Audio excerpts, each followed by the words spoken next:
What's up everyone, welcome to the Surfside PPC YouTube channel. Today I'm going to be showing you how to create a successful YouTube channel, and I'm going to be showing you all of the different strategies that I've used to build my own channel from 0 subscribers, and by the end of the day I will have over 200,000 subscribers on my channel. I started my channel at the end of 2016 and I have almost 16 million views. So I'm going to be showing you all of the different things that I do with my own channel, starting with YouTube keyword research, some of the best search engine optimization tools for YouTube, some of the main YouTube ranking factors that I try to optimize my videos for, how you can use ChatGPT for your YouTube channel, some different popular YouTube video types, a YouTube upload checklist, and then also how to use YouTube analytics to grow your channel.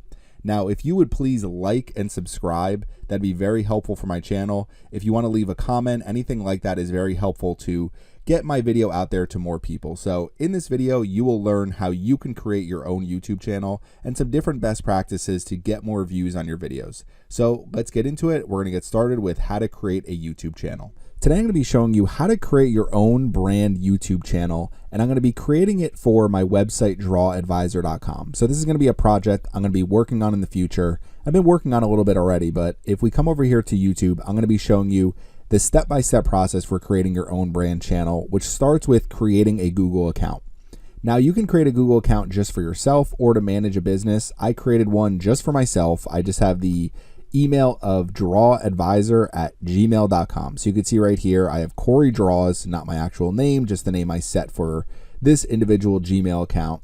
And you can see I have my account here. So all we need to do is come to youtube.com after we created our Google account and click on create a channel.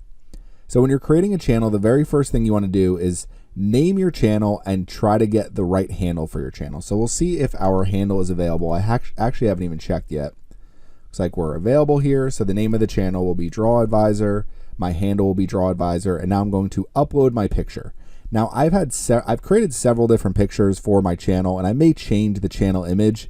I've kept the same channel image for Surfside PPC for years with really no intention to change it. So let me upload my picture now.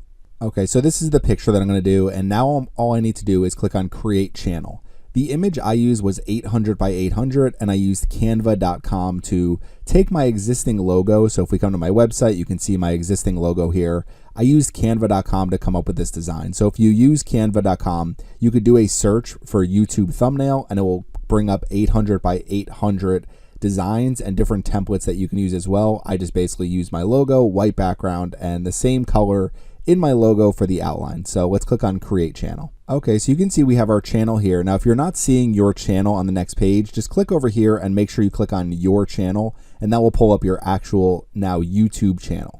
Now, I wouldn't worry about monetizing your channel at all until you start uploading videos and getting views. There are certain thresholds that you have to meet. So if you're trying to create a YouTube account to get views to monetize, you should really focus first on the basics. Just trying to come out with a few different videos, creating playlists for your channel that are going to make sense for exactly what you want your channel to be about. Now let's click on customize channel and let's add some of the different things to our channel that we need to get started. Okay, so you'll see welcome to YouTube Studio here. We're going to click on continue. So they're going to go through some different steps here as you are creating your channel, but you can see we're pretty much all set up. We have our channel here. So what we want to do is you can start with the layout. Since I have no videos or anything, I'm not going to be worried about the layout right now. Let's click on branding. So you can see my picture here for Draw Advisor. The next thing we're going to do is use a banner image. So I've already created a banner image again through canva.com. So I will upload my banner image now. Okay, so here is my banner art. Now what you're going to see is viewable on TV, viewable on desktop, and viewable on all devices. So you want a banner that's going to look good on every single device. On TV, this will look good. On desktop, this will look fine. Just a bunch of colored pencils across. I can move this around a little bit if I want, but overall, I think this is a good image to use for my banner art. So we're going to click on done. I wouldn't think too much about your banner art, but you're trying to find a banner image that's going to look good across different devices. So this one, just looking right here, looks pretty good across some of these different devices. Now the next thing is going to be a video watermark. This appears in the bottom right hand corner of your videos. There will be one on this existing video, and it allows people to easily subscribe to your channel. So I'm going to add my video watermark now. An image that is 150 by 150 pixels is recommended. Use a PNG image, or a JPEG file. So we're going to upload our video watermark now. Okay, so this is my watermark here. We're going to use the same thing as our profile picture. I might change this over time, but for right now, this is going to be the watermark I use, and this will show up at the bottom of my videos. And you could do it for the entire video, customize a start time. So we'll do custom start time and do 5 seconds. So it pops up after people start watching my videos. So let's click on publish. Okay, so let's open up our channel and see how it looks now. So if we click on go to channel, click on view channel here, you could see we already have our URL, youtube.com/@drawadvisor.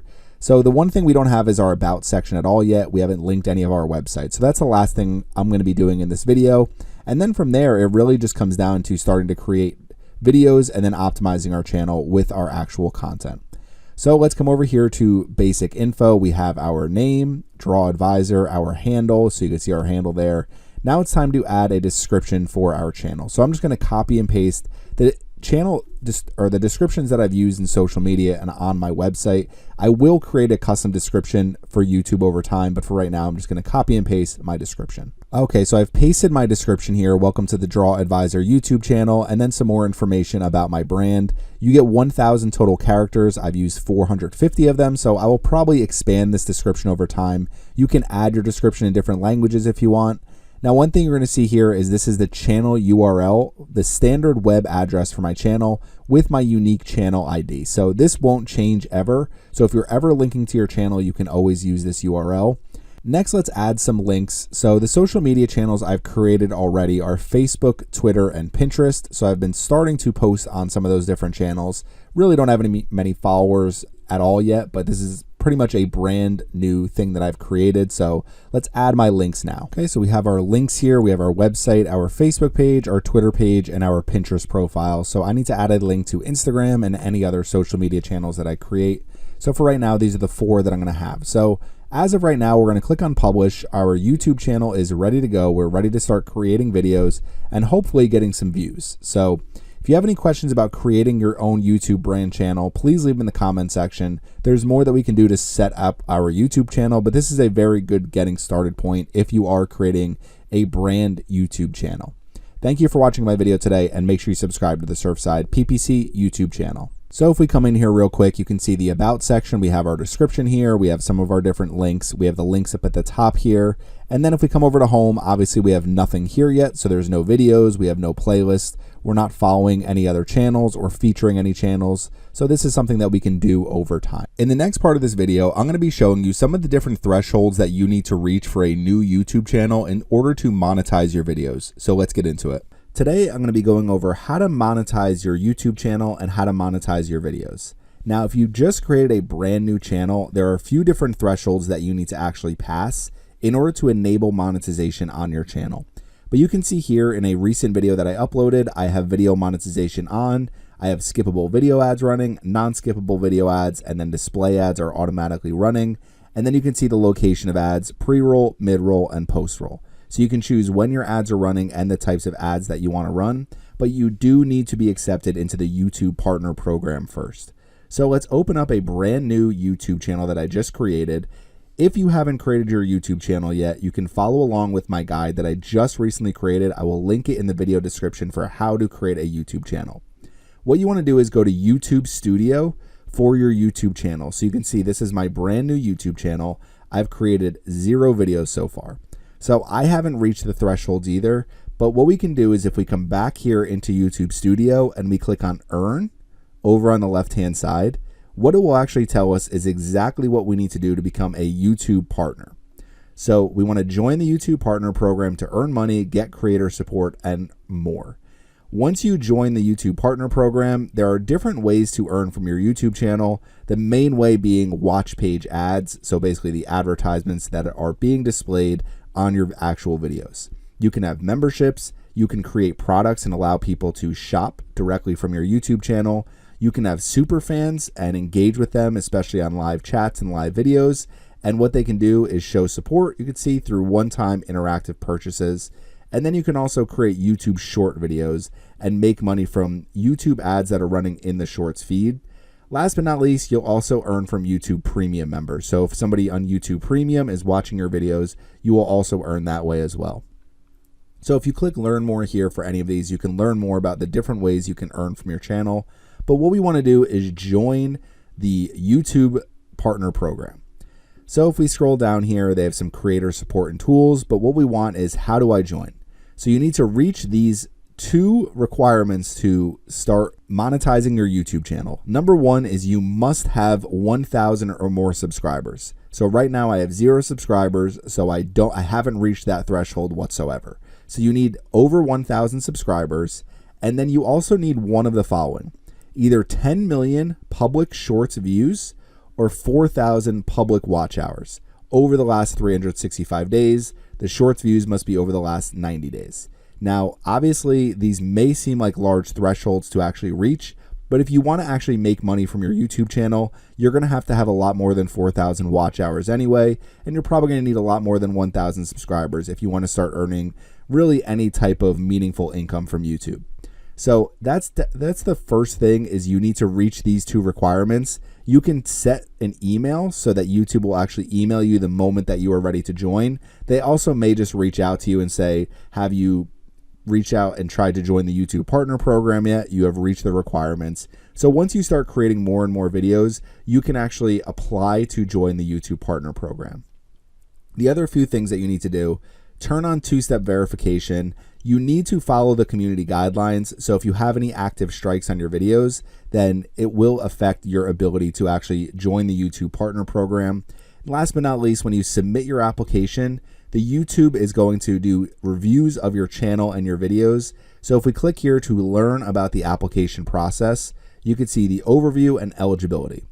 So what you need to join: you need to follow their policies. You need to live in a country or region where it is available. Let's open up this page. You need to have no active community guideline strikes on your channel. Since I've started YouTube, I've gotten 1 total strike on my channel, which I ended up having reviewed by YouTube, and they ended up giving me a strike by accident, so that strike was removed. I believe the way it works is that you can't have more than 3 strikes over a given period of time. Otherwise, you can have an issue where your channel is demonetized altogether, or an issue where your channel is actually deleted. You need to have 2-step verification turned on for your Google account, and then you also need to create an AdSense account. If you don't have one already, you can create a new AdSense account directly in YouTube Studio. Now, looking at some of the different areas where the YouTube Partner Program is available, this is the list of countries where it's available. So I will put this link in the video description as well, just to make sure that you are from one of these countries if you want to be able to access the YouTube Partner Program. So coming over here, obviously the 2 things that you need to complete: 1,000 subscribers, and then either one of these to be able to be eligible for the YouTube Partner Program. And then what you're going to see is where to apply. If you're on your computer, you can do it directly from YouTube Studio right in the Earn page where I just was. So if we come back over here and we go back to the Earn page, so right here, you can apply directly from this page. You can create your Google AdSense account directly from this page, but you obviously need to reach these requirements first. So once you reach these requirements, you can apply. And then if we scroll down here and we click, one of the things you're going to see is how we review your application. So they are going to do an automated review, and then there's also going to be human reviewers that will review your channel, make sure you follow all of their policies and guidelines. So kind of pretty self-explanatory. If you create videos that have hateful or derogatory content, or have any type of sensitive issues, or anything that seems dangerous or harmful, you may have issues with monetization.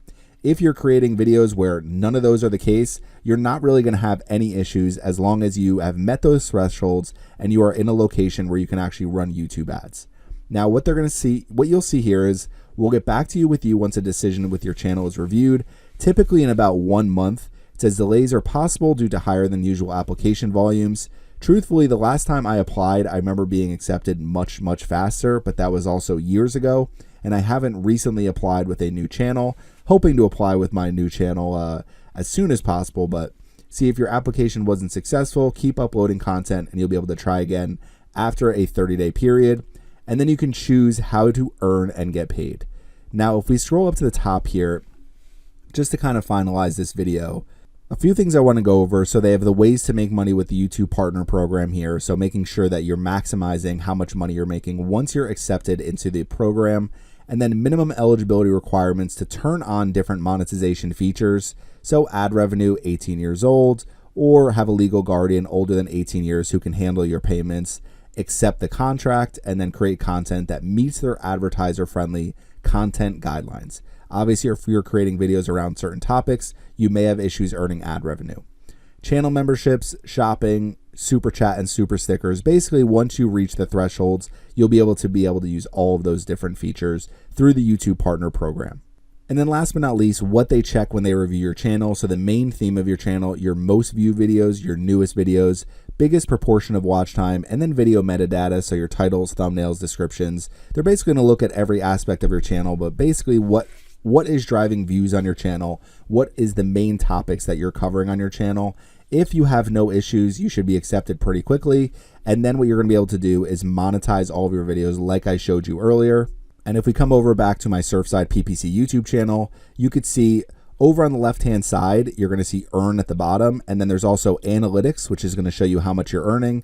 And then with individual videos, as you upload, you can choose to monetize or not monetize specific videos. For me, I monetize every single video that I upload. So just a way to earn revenue from your channel. In the next video, I'm going to be showing you how to do YouTube keyword research and how to create a keyword research list that can be very effective as you're creating videos on your YouTube channel. So let's go over YouTube keyword research. Today I'm going to be going over YouTube keyword research so you can increase your views and create videos that people are actually looking for. So in this example, I'm going to show you how I come up with a list of content ideas specifically for LinkedIn ads. So I'm going to be creating some LinkedIn ads tutorials this year. So what I need to do is come up with a list of keywords and turn them into some different video content ideas that I can create. Now, first things first, where did I come up with LinkedIn ads? Now, I know LinkedIn ads very well because I run advertisements on LinkedIn for clients, but the way I start coming up with short tail keywords like LinkedIn ads before I start expanding it to different long tail keywords is by using the Google Keyword Planner. And what you want to do is open the Google Keyword Planner that's available through Google Ads. If you have a Google Ads account, go to Tools and Settings, go to Planning and click on Keyword Planner and it will open this page. If you don't have a Google Ads account, you can create one completely free and use the Keyword Planner completely free as well.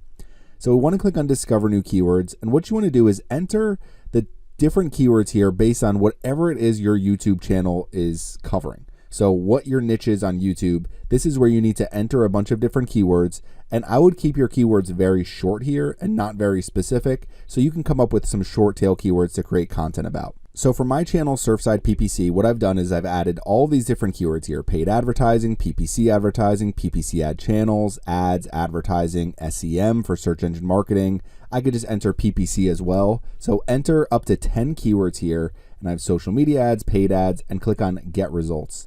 This is going to give you a huge list of short tail keywords to get started with, and you're also going to see you can broaden your search with some of these other popular keywords as well. As I scroll down here, you can see over 4,200 different keyword ideas. I like to go by average monthly searches so we can see what are the things people are searching the most. So Google Ads, obviously very popular, Google AdSense. If we keep scrolling down, you're going to start seeing things like Facebook ads. We have product listing ads. So these are all different short tail keywords that I know I can cover with my YouTube video content to actually increase viewership on my channel. So TikTok ads, obviously that's become very popular. If we keep coming down here, you're going to see a lot of different ideas: YouTube ads, Bing ads, Microsoft ads. Keep coming down, we see Instagram ads here, we have Twitter ads, and we have a LinkedIn ads here. So this is kind of how I come up with some of these different keywords that I'm targeting within my own YouTube channel.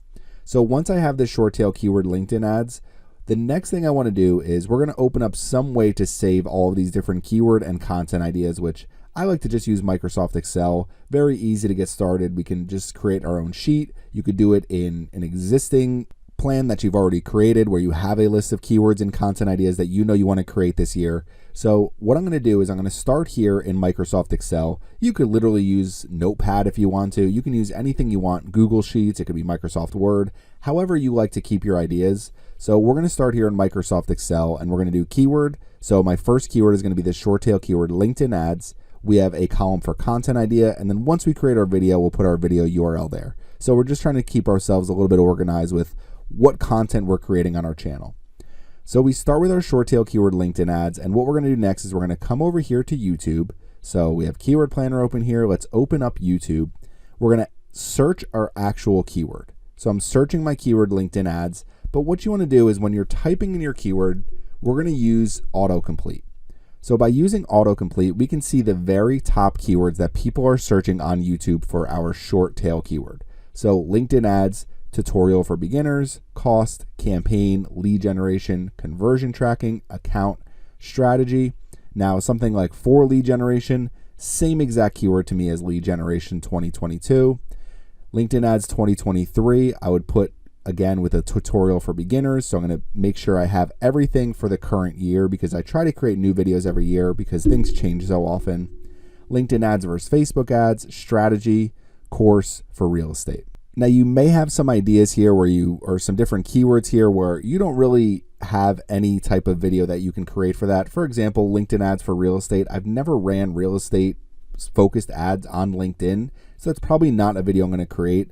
But what I like to do is get started with these keywords that I have here, and we're going to put them here into Microsoft Excel. So that's what I'm going to do first is enter all my keywords here in Microsoft Excel. Okay, fast forwarding a little bit, you can see I've taken all of these different keywords. So now I have a list of some different long tail keywords that I can create content about. And when we come up over here with our content idea, they're pretty much all going to be geared towards some of these different keywords we have here. So LinkedIn ads lead generation, best practices to generate leads in 2023. LinkedIn ads conversion tracking, how to set up conversions in your LinkedIn ads account. So that's all we really need to do as we start coming up with content idea, but I just want to focus on keyword research for this video. Now there may be certain things like LinkedIn ads versus Facebook ads. I'll put this here. This may be a video I never create just because I don't see a ton of value in this type of video. I'd rather create specific tutorials than do some type of comparison video. So that just depends on what types of videos you create on your channel as you're coming up with your keyword ideas. The next thing we're going to do is you're going to download Keywords Everywhere. So you don't necessarily have to do this if you don't want, but keywordseverywhere.com has a completely free plugin for Chrome and Firefox. They also do have paid plans as well. You don't need to upgrade to the paid plan if you don't want to. I'm not using the paid plan at all, and I'm not using the paid plan in this video. So I installed this for Chrome. It's an easy to install plugin on Chrome. And the reason why I like Keywords Everywhere so much is when you do a search in YouTube, and I'm using a different example here for affiliate marketing because they have some more ideas. What you can see is they have search insights. So they have ranking difficulty, the specific search term that we're looking at, the top channel, maximum views, average age. You're going to see a lot of different statistics here at the top. The YouTube trend for affiliate marketing. So you can see right now it's at its highest it's ever been. Keep coming down the most used tags. Affiliate marketing for beginners, how to start affiliate marketing 2023. So you can find a ton of different keyword ideas just by seeing the tags that people are actually using for their videos. Keep scrolling down, related keywords. So very similar to some of the tags here, but affiliate marketing on Pinterest, ClickBank affiliate marketing. These are all different video ideas that you can easily create on your channel, especially if you're someone who does affiliate marketing every single day. Keep coming down, you have 3 different related searches and 3 different common video tags. So you can get a ton of different ideas from Keywords Everywhere. And you can see here, I have LinkedIn ads searched here. As we scroll down, they have some different most used tags here as well. This didn't pop up before, but now we have some most used tags for some of the different videos here. Keep scrolling down, same thing, 3 different related searches, 3 different common video tags. So we can get a bunch of different ideas just by installing Keywords Everywhere. And one of my favorite features of Keywords Everywhere is if we click Find YouTube Keywords for LinkedIn Ads, it's going to open up a brand new page. Again, this is all going to be completely free for you. And it's going to find a ton of different YouTube keywords for LinkedIn ads. So this is specific to the YouTube search engine. We're 10% complete. We have over 140 keywords. Scroll down. What it's going to start with are those top keywords that we saw in YouTube autocomplete as we search for LinkedIn ads. So we scroll down here, you're going to see the top keywords here up until we get to for real estate. Now, as we keep coming down here, how to run LinkedIn ads for a client, A/B testing LinkedIn ads, and there's going to be so many different keywords here. Now they're in alphabetical order as you start getting past this first set of the autocomplete keywords. So if you do want to actually see search volume, this is where you would have to upgrade your Keywords Everywhere plan. But different things, LinkedIn ads audience targeting. We keep scrolling down, LinkedIn ads B2B, LinkedIn ads best practices, bidding strategy, brand awareness, budget. So you're going to find a ton of different keywords here that you can easily target within your YouTube videos. So this is the very first step that I would take. And you can see we have 339 total keywords right now related to LinkedIn ads. So generally what I'll do, and I'm not going to be doing this completely in this video, we have 340 keywords. I would download this to a CSV file, or you can copy this. So copy all 340 rows, come over here to Microsoft Excel and paste all 340 rows. Then what I generally do is I go through each of these keywords, and things like audience, I'll bold, advanced, I'll bold, A/B testing, audit. So you try to find some of these different keywords where you say, okay, I could easily create a video about some of these different topics. We're not even worried about overall search volume for these different keywords. All we're trying to do is find keywords where we can say, okay, I can create a video about 5 LinkedIn ads best practices. I can create a video about the different LinkedIn ads bidding strategies and the best one to use for each campaign type. I can create a video about LinkedIn ads brand awareness. So we'll just scroll all the way down here, keep coming down. LinkedIn ad leads, again, I would consider that same as lead generation, which we already have as one of our keywords. So keep in mind, there's going to be a ton of different crossover here. But if you keep coming down, LinkedIn message ads, LinkedIn YouTube ad, running ads on LinkedIn, what you can do is come through here, just put a bunch of keywords in bold, and then the keywords that you don't bold, just take those keywords and just delete them. So you just delete them, get rid of them, and then those are keywords that you're not going to actually target with your videos. So we'll put these keywords back because some of these might actually be decent keywords for a quick video. Now, what I start doing is I start eliminating keywords that I'm already targeting, or eliminating keywords that I just don't have a video content idea for. So that's one of the most important things as you're going through your keyword research. You don't just want to find a random keyword. For example, let's just say something like LinkedIn ads dropshipping down here. I'm not going to have a good example for a video about this keyword, so we'll just get rid of it altogether. LinkedIn ads design, again, not something that I'm going to target with any of my videos. So as you go through this and you see some of these different keywords here, get rid of the keywords that just are not going to be relevant to your channel or for any type of video that you would create. Now back over here to Keywords Everywhere. The other thing that I like about Keywords Everywhere is if we just go directly to Google. Now once you install Keywords Everywhere, it's going to show all of this information automatically in a bunch of different search engines, including Google and YouTube. So if I enter something like LinkedIn ads cost, I'm creating a video for how much LinkedIn ads cost. I want to go over every single thing people have questions about or any type of concern people have LinkedIn ads cost. Same thing with Keywords Everywhere. We scroll down here. They're going to give us a bunch of different related keywords. So cost per click, budget calculator, message ads cost, CPM cost, minimum budget for LinkedIn ads, average CPC LinkedIn, average cost per follower LinkedIn. These are almost all completely different keywords, and they could basically be the video chapters for the video we create about LinkedIn ads cost. So we know we're covering every single question people have. They also have people also search for, which sometimes is very similar to the related keywords. And then we have long tail keywords. So as we go through long tail keywords here, you can find a ton of different ideas through the long tail keywords like LinkedIn video ads cost, text ads cost, how much do LinkedIn ads cost in 2023. These are all different ideas that will all be just part of this one video about LinkedIn ads costs. So this is why I really like Keywords Everywhere. They give you a ton of different long tail keywords. Whether you're just on YouTube and you're looking on the right hand side here, you're going to see a ton of different tags. Whether you click on find YouTube keywords for LinkedIn ads, but I really like the long tail keywords feature for Google because a lot of times what people are searching in Google is going to be pretty similar to what people are searching on YouTube as well. Now the next thing that I like to do is if we're over here again in YouTube, one of the free plugins that I use, it has a paid option as well, is TubeBuddy. So if you go to tubebuddy.com, you can see optimize your YouTube channel faster, install free now. So they have a Chrome extension. So if you install the Chrome extension and connect your YouTube channel, and we come over here and they're going to have details here. So right now I'm viewing the details. You can choose to hide the details if you want.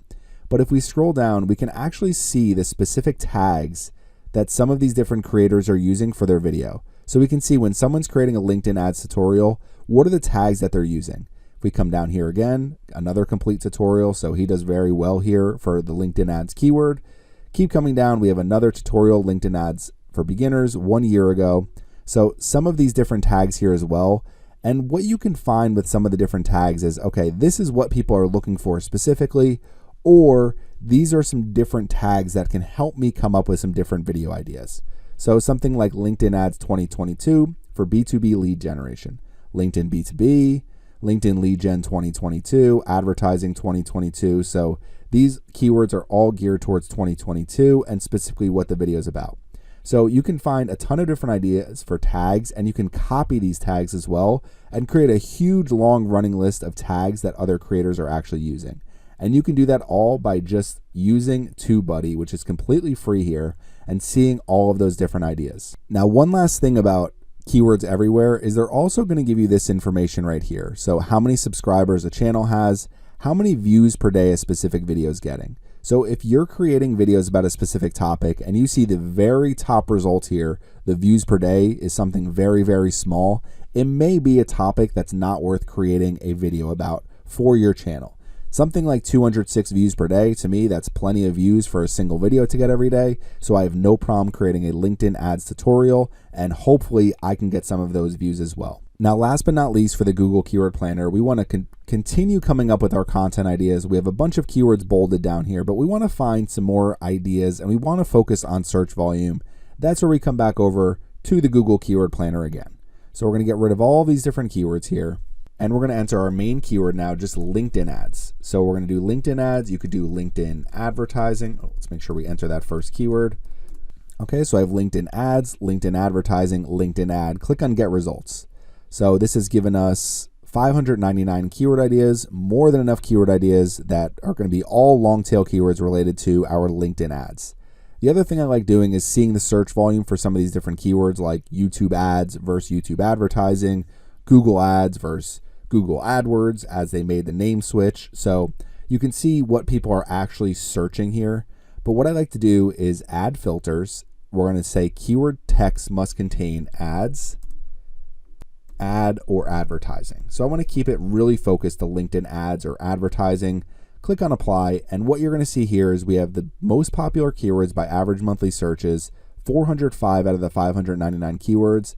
And basically what I'll do is I'll just take keywords like LinkedIn conversation ads, carousel ads, LinkedIn ad types, come over here and just paste some of these different keywords here. So we have conversation ads. We'll come back over here to the keyword planner. We'll copy carousel ads.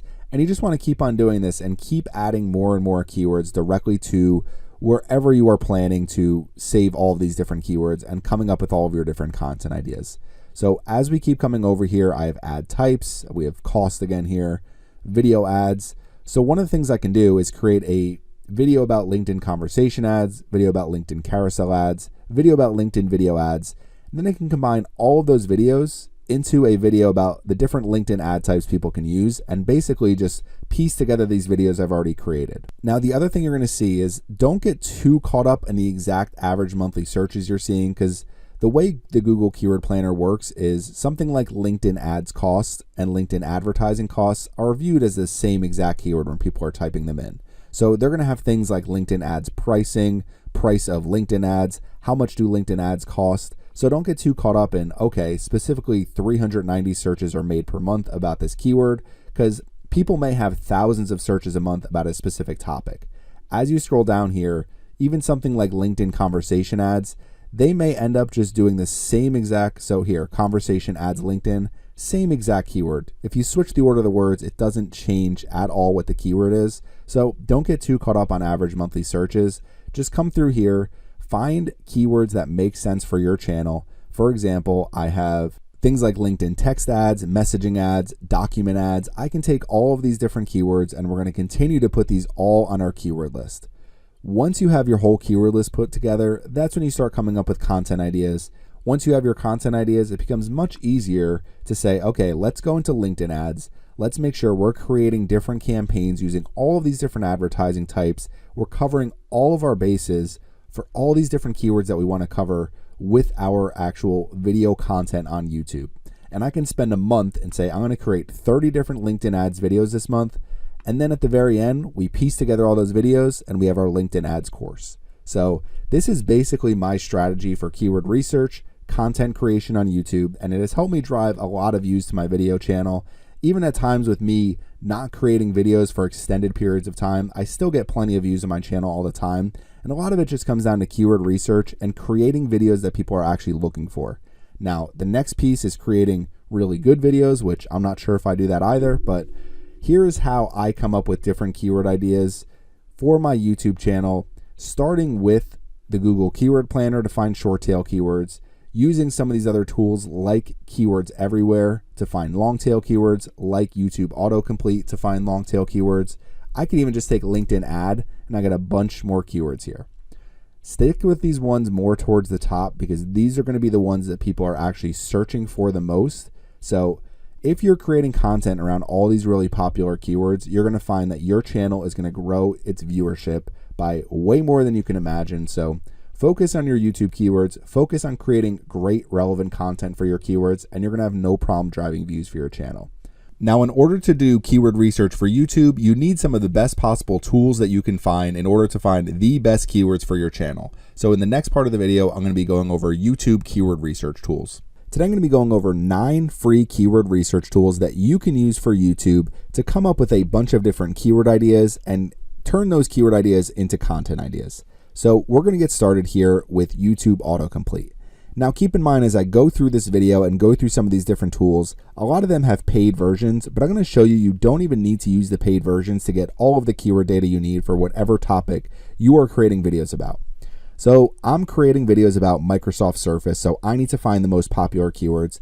The first place you want to start, YouTube Autocomplete. Just basically enter the main search term here into YouTube. Whatever short tail keyword that represents the topic you're creating videos about, that's where you want to start. So we have Microsoft Surface here, and you can see all of these different things here are all basically different devices and laptops and tablets. So what I need to do first is make sure I can get my hands on all these tablets and laptops. But if you create a video for all of these, in one unboxing video, one separate review video, you are going to have a ton of views on your channel just simply going through these different keywords here and creating those 2 different videos for each of these keywords. So this is where I would start with YouTube, is just using YouTube Autocomplete no matter what topic you're creating videos about. For example, if I'm creating videos about Google Search Console, I start typing in Google Search Console here, and you can see just by entering Google Search Console, I have all of these different keywords, and I could take all of these keywords and come up with at least, let's say, 10 different video ideas.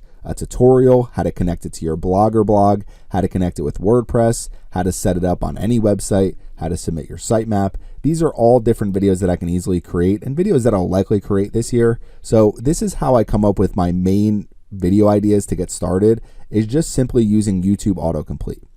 Now, the next 3 are going to be Chrome extensions that you can use that are completely free to use. They do have paid versions, but you don't even ever have to use YouTube to come up with a bunch of different keyword ideas using these 3 different tools. So the first one is going to be keywordseverywhere.com. The second one is going to be TubeBuddy.com, and the third one is going to be vidIQ.com. Now, vidIQ.com and TubeBuddy.com are for the most part paid tools, but they do have a lot of free things that you can use with their Chrome extension that give you plenty of ideas. So let's get started with Keywords Everywhere. You can go directly to the Chrome Web Store and download the extension for free. And when you have this extension installed, let's just say we're going to install the other 2 as well. We'll go through all 3 tools at once. The TubeBuddy extension I have installed, and I have the vidIQ Vision for YouTube installed. So we have all 3 of these different extensions installed already on Chrome. If we come back over here, we do a search. We have our search here. This is Microsoft Surface I've searched. So what we're doing, we'll change our search term up here. So what we're doing first is we come over here to Keywords Everywhere, and you're going to see some search insights. They give you ranking difficulty, maximum views, average views. You get some statistics up here at the top. But as we come down, you can see YouTube trend data for a specific keyword, the Microsoft Surface. This isn't always the best thing to look at because sometimes search interest peaks depending on when they're coming out with specific products or if there's a new release date. So I wouldn't worry too much about trend data unless you're seeing the trend go completely down over time. Now we come down here, you can see the most used tags for all of these different videos that are on this page. So Microsoft Surface, Surface Pro 9, these are all a bunch of different keywords that we can easily start to target with our videos. Scroll down, you can see they give us 3 different trending keywords. So some of the keywords that are actually seeing a rise in search queries, some different topics that we may want to cover now. Related keywords, so you're going to see a bunch of different long tail keywords here related to the Microsoft Surface. Some of these are kind of redundant from autocomplete, so you're going to see some redundancy there as you start to go through this process. But what I like to do with TubeBuddy and with vidIQ is, now these are overlapping right here. So if we click Enable Inline Keywords for vidIQ, and we click on view details for TubeBuddy. So we're going to click on both of these things here. We scroll down, and what you can see is when we're looking at some of these different videos, they're going to show us the tags. If they don't have any tags, it's going to tell us there are no tags. So let's scroll down here to some that do have tags, and you can see it's going to be the same thing. You have all these tags here, but I like TubeBuddy.com because I could just come here, copy these tags, copy them to my clipboard, and then if I'm creating videos about the same exact topic, then I know I can use those tags for my video. Same thing here is if we come over to vidIQ, you can copy these tags directly to your clipboard with vidIQ. So both of these allow you to see all the tags for these different videos. So seeing all these tags, you can say, okay, 15-inch laptop, 13.5-inch laptop, laptops with Dolby Atmos audio sound. There's all sorts of keywords you can find by just simply looking at tags for some of these different popular videos. And it really helps when you have creators who use a ton of different tags, because then you can come up with a lot of different keyword ideas. So if you see my videos, I generally use every single character I can for tags. So that will help you find a ton of different ideas as you go through the process of trying to find some different keywords for your YouTube channel. So by using keywords everywhere, using TubeBuddy and using vidIQ, you can get a bunch of different keyword ideas. The other thing I really like about keywords everywhere, this is why this is like my second favorite tool, because it's completely free to just say, okay, I want to find YouTube keywords for Microsoft Surface. It's going to open up a brand new page, and it's just going to find an endless amount of keywords about Microsoft Surface, starting with the most popular keywords from autocomplete, and then it's just going to go into usually alphabetical keywords. But you also get a lot of these: how to turn on a Microsoft Surface laptop, how to connect a Microsoft Surface Pen, how to reset a Microsoft Surface Go. If you have all of these devices, you can create how to screenshot on a Microsoft Surface. You can create a bunch of different videos very easily and very quickly. We're up over 453 keyword ideas. We're only at 33%. Over 500. So you have all sorts of different keyword ideas here, and eventually they're just going to alphabetize these keywords. But generally what I do is I'll take a lot of these keywords. You can download, either copy them directly to your clipboard, create an Excel file, create a CSV file. So I will download these keywords and go through them basically one by one to say, okay, this keyword represents a great topic for a new video. So Keywords Everywhere is one of my absolute favorite tools when I'm trying to create content about a specific topic. So those are my first 4 out of my 9 free tools that you can use. Now they do have paid options for Keywords Everywhere, for TubeBuddy, and for vidIQ.com. So you can use the paid options if you want, if that makes sense for your business. But let's get into tool number 5. One of my favorite, if not my favorite, keyword research tool is just the Google Keyword Planner. I've spent so much time in the Keyword Planner doing PPC, SEO keyword research. So we come into the Keyword Planner. You can access this completely free through your Google Ads account. Go to Tools and Settings, under Planning, go to Keyword Planner. And if we click on Discover New Keywords and we start with keywords, we could just basically say, let's enter Microsoft Surface here, click on Enter, and click on Get Results. It's going to give us a ton of different long tail keyword ideas. So over 1,500 keyword ideas related to the Microsoft Surface. What I do like a lot about the Keyword Planner is as you start coming down here, you're going to see a bunch of different keywords that may not be exactly long tail keywords related to the Microsoft Surface. They're going to find some of the most relevant keywords that people are searching. So you can come in here and say, okay, Microsoft Pen. Maybe I can create a video about the Microsoft Pen, how to use it, how to connect it, some ways to use it that people may not be aware of. So you can see Surface Pro Pen, Surface Go Laptop, Surface Earbuds. So you can find other keywords here. So as you start to build out your channel and you're really struggling to come up with keyword ideas, I really like the Keyword Planner. You can also add a filter and just say, I want to make sure my keyword text contains Microsoft Surface. Click on Apply. They're going to give us every single keyword that contains Microsoft Surface that people actively search in Google. 488 keyword ideas. We can do this by average monthly searches, and now we're seeing the most popular keywords that people are actively searching about a specific topic. So my 5th keyword tool, the Google Keyword Planner. I absolutely love the Keyword Planner, and I use it all the time if I'm trying to come up with long tail keywords. Okay, that's going to bring us to our next 2 keyword research tools, all geared around questions. The next one is going to be answerthepublic.com. So Answer the Public, you enter a topic, brand, or product here. I entered Microsoft Surface, click on search. If you register, you can do 3 free searches per day, but you don't have to register to actually make a search. I think they give you 1 or 2 free searches per day. So I entered Microsoft Surface, and what I like here is they have different ways you can actually view a lot of these different keywords and questions. So starting with questions here, if we scroll down, you can see they've actually given you a little bit more data to what people are searching the most and what people are searching the least. So you can come in here and see, okay, these ones that have more of a bolder color, what Microsoft Surface do I have? Maybe not the best thing to create a video about. When Microsoft Surface Pro 8. So they're not all perfect here, but will Microsoft Surface Pen work on iPad? Now, personally, I would rather just use the data portion here. And what I like to do is look through some of these top keywords in all these different categories. So things like, can Microsoft Surface Pro run games? That can be an easy video. And even though the search volume doesn't look like a lot, a video like this can easily get plenty of views because there's people actively searching these questions. And what's going to happen is hopefully your video can rank on Google as well as YouTube when people are searching for this information. Now, if we keep scrolling down here, in addition to all of the questions, you can also see they have prepositions. So if we click on data here, they have a bunch of different ideas as well that you can come up with. Generally, what I'll do is same exact thing here is I will download this as a CSV file and I will go through all of these different keywords here. And what I like about keywords is I can take a specific keyword and say, okay, I can answer this question by creating a video that is exactly about this. And what you're doing is you're actively creating resources that people are looking for. That's your whole goal with YouTube, is creating resources that people are looking for. So in addition to answerthepublic.com, you can also use alsoask.com. This gives you 3 free searches per day. You can also sign up for a paid plan. But if you just search something like Microsoft Surface, we have a bunch of different questions here, and you can quickly and easily come up with some different content ideas by looking at all of these different questions over on the right-hand side. You can also put something like Microsoft Surface Pro or enter other specific models, and they're going to come up with some different questions completely related to that model. So if you're saying I'm creating videos about, let's say, the Microsoft Surface Pro 9, just enter Microsoft Surface Pro 9 in the search bar, and they're going to give you a bunch of different questions, and you can easily take those questions and turn them into content ideas. So Answer the Public and also ask.com, great for finding things that people are actively looking for based on your topic. Now, coming over to our free tool, number 8 is going to be Google Trends. So I've gone over how to use Google Trends to come up with YouTube video ideas. I'll put that video link in the description for this video.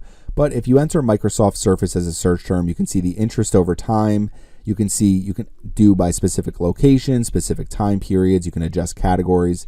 And what I've already done is I've gone into YouTube search rather than web search since we're doing YouTube keyword research. So if we're in YouTube search, we scroll down, interest by subregion, not overly helpful for something on YouTube.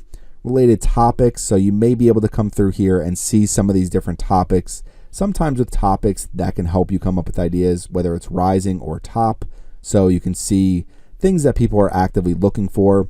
What I really like though is the related queries here. So with this, they'll give you the rising search queries, and you'll see they give us 25 different rising search queries. So even if you see something like Dell XPS 13 Plus, take this keyword and say the Microsoft Surface, whatever the most similar laptop that they have to the Dell XPS 13 Plus, compare the two of them and do pros and cons, which is better, which is worse, reasons why you may want one rather than the other. So take a lot of these ideas, and when it's rising, that means more and more people are searching these terms. So come through, look at all these different terms. Again, you could download this as a CSV file as well. So if you've gone through and you've actually said, okay, I'm going to download the CSV file from Google Trends, I'm going to download the CSV file from answerthepublic.com, I'm going to download my CSV file that Keywords Everywhere gave me. So when they did this search, we have over 1,100 YouTube keywords for Microsoft Surface here.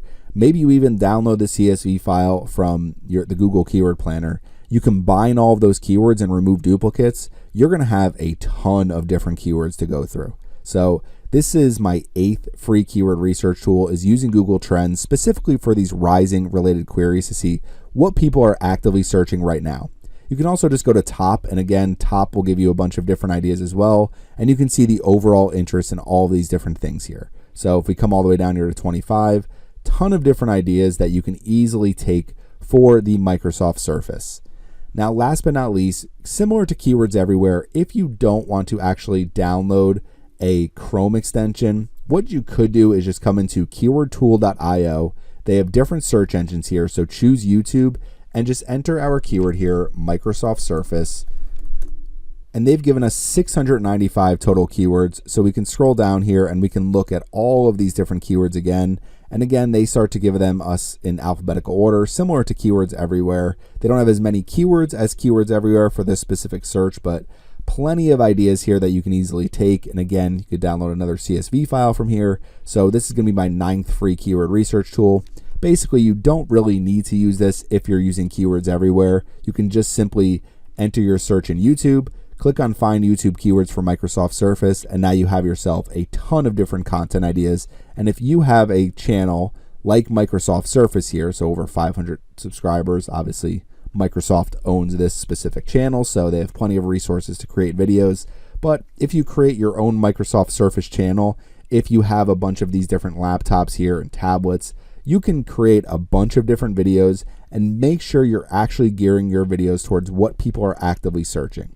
So these are 9 free keyword research tools for YouTube. With them, you can come up with an entire year's worth of content ideas or multiple years worth of content ideas for your channel. And all you need to do is just keep everything updated as they release new devices. Just keep creating more and more videos. So it's really that simple as you are doing your YouTube keyword research and then turning those keywords into content ideas. Use these free keyword research tools. You really don't need paid keywords. What you really need to do is create really good content, and YouTube SEO can be very challenging, especially in competitive industries. So I'm going to be going over some different best practices for YouTube SEO so that you can drive more views to your video directly from the YouTube search engine and the Google search engine. Today I'm going to be going over YouTube SEO. I'm going to go over some different ranking factors and go over some best practices to get your videos ranking higher in the YouTube search engine and in the Google search engine as well. I'll be using some examples from my own channel, so how I've been able to grow as many subscribers as I have, and some of the strategies that I've used as well. And then I'll give you some examples from a completely random niche, just to say if you were going to start a channel using this niche, this is where I would start. So let's get started with kind of going over YouTube SEO, defining it, going over some different ranking factors, and a good process that you can use as you start to incorporate YouTube SEO for your own channel. So what is YouTube SEO? So basically the process of optimizing your YouTube videos and your YouTube channel for the YouTube search engine. So the reason you want to do search engine optimization for YouTube, it's one of the best ways to drive more video views and more channel subscribers, and ultimately you want more visibility for your videos. So when people are searching specific keywords, you actually have your videos coming up in the YouTube search engine, and hopefully people click and watch your videos more. So my 6-step process for YouTube SEO is keyword research for my own niche. So trying to find the best possible keywords that I can target. So I've shown this spreadsheet in other videos, but here's kind of what I do is when I'm trying to come up with, okay, here are the topics that I want to cover: Google ads, Facebook ads, Microsoft advertising, landing pages. I try to come up with some of the top keywords. So you'll see a bunch of long tail keywords here for all of these different topics. And ultimately, all I'm trying to do is come up with keywords for my niche for the different topics that I'm covering, and then turn those keywords into YouTube content ideas. So when you have keywords, it's much easier to say, okay, let's take these keywords and let's come up with the best possible content that we can to solve the problem that people are actually looking for. Facebook ads conversion tracking, that is going to be a video about how to set up conversion tracking, some basic ways to set up conversion tracking, and then some advanced ways to actually tie in the value of every single conversion on your website. If I create a video about that, it's going to get a ton of views. I know that I can target this keyword, Facebook ads conversion tracking. And if my video is useful enough, people will stay on it, watch it, comment, like the video, hopefully share, and all of those things help with YouTube SEO. So the first 2 most important things to me is keyword research and coming up with the content ideas. And then ultimately the third, you need to create engaging topic focused videos. So to be honest with you, the main thing with SEO is creating a lot of content and focusing on what people are actually looking up frequently when they go to YouTube, when they go to Google. That's really always been my SEO strategy, to keep things pretty simple. Just let's find a list of keywords that are going to be really relevant for the topics that I'm covering. Let's turn those keywords into content ideas, and then let's try to create the most engaging topic focused videos that I can. I'm creating a video today about YouTube SEO because people are searching that frequently in YouTube, and my last video was over a year ago, so it's time to update the video and go over the process that I'm using today. Now, the more people click and watch your videos, the better they're going to rank. You want people to not only click on your videos when they see them, but you also want them to continue to watch them for long periods of time. You want people to subscribe, so video engagements can be very helpful. When you upload your videos, you want to make sure you're incorporating your video SEO for your title, your description, the tags that you're using. You can upload captions if you want. This is not something that I do for captions, but if you create shorter videos, it can be easier to upload more captions. It's something for me that's really just cost prohibitive. It's going to cost me more to order captions for all of my videos than it is what I actually make from my YouTube channel. So YouTube video SEO, you want to make sure you're really optimizing your video for exactly what topics you're creating videos about. And then ultimately what you're trying to do is get engagements, likes, comments, shares, subscribers. Those all help your video rankings. And then once you do all of this, you want to consistently promote your videos. Now, this is an area where I know I need to improve, is writing blog posts for all of my videos and making sure the blogs have the updated embedded video in every single blog post. Coming up with other videos. So if I create a video about YouTube SEO, I can create a couple different short videos that I can publish to TikTok, to Instagram, to all these different social channels. That's something I don't really do, and it's something I should do. It's just really more of a time thing. So promotion is very time consuming in addition to all of this up here. So this is why a lot of YouTube channels that have teams and a lot of resources tend to grow quicker than channels like mine, where it's really just a one-person operation. So promotion outside of the videos that you're creating, what you're trying to do is build an audience so that when you send out your new video to an audience, you automatically get hundreds, if not thousands of views. So it helps me a lot to have a lot of subscribers already on YouTube. So when I publish a new video, I generally get a few hundred views, sometimes over 1,000 if it's a really good topic. But the more that you can actually grow your audience, the easier it is to actually promote your videos, get those initial views, and rank higher in the YouTube search engine and in the Google search engine as well. So some different YouTube SEO ranking factors. Now, maybe not all of these are major ranking factors, but I would say all of them go into why YouTube puts some videos higher than others. So if you have a channel, let's say my channel has 555 videos, 195,000 subscribers. I have a keyword research strategy video right here. Let's just say somebody who has thousands of videos, who has over 1 million subscribers, creates the same 2023 keyword research strategy video. They might end up ranking higher than me. There's a few things that I can do to try to stand out above and beyond what they've actually done. And a lot of times what that is the video watch time. So one of the most important SEO ranking factors is video watch time percentage, total video watch time, what YouTube wants, and retention rate as well. I'll go over all of these in a little bit, in a little more detail, but let's say we both have our video title. It says the same exact main keyword we're trying to optimize for. Video description is completely filled out. We fill out all of our video tags.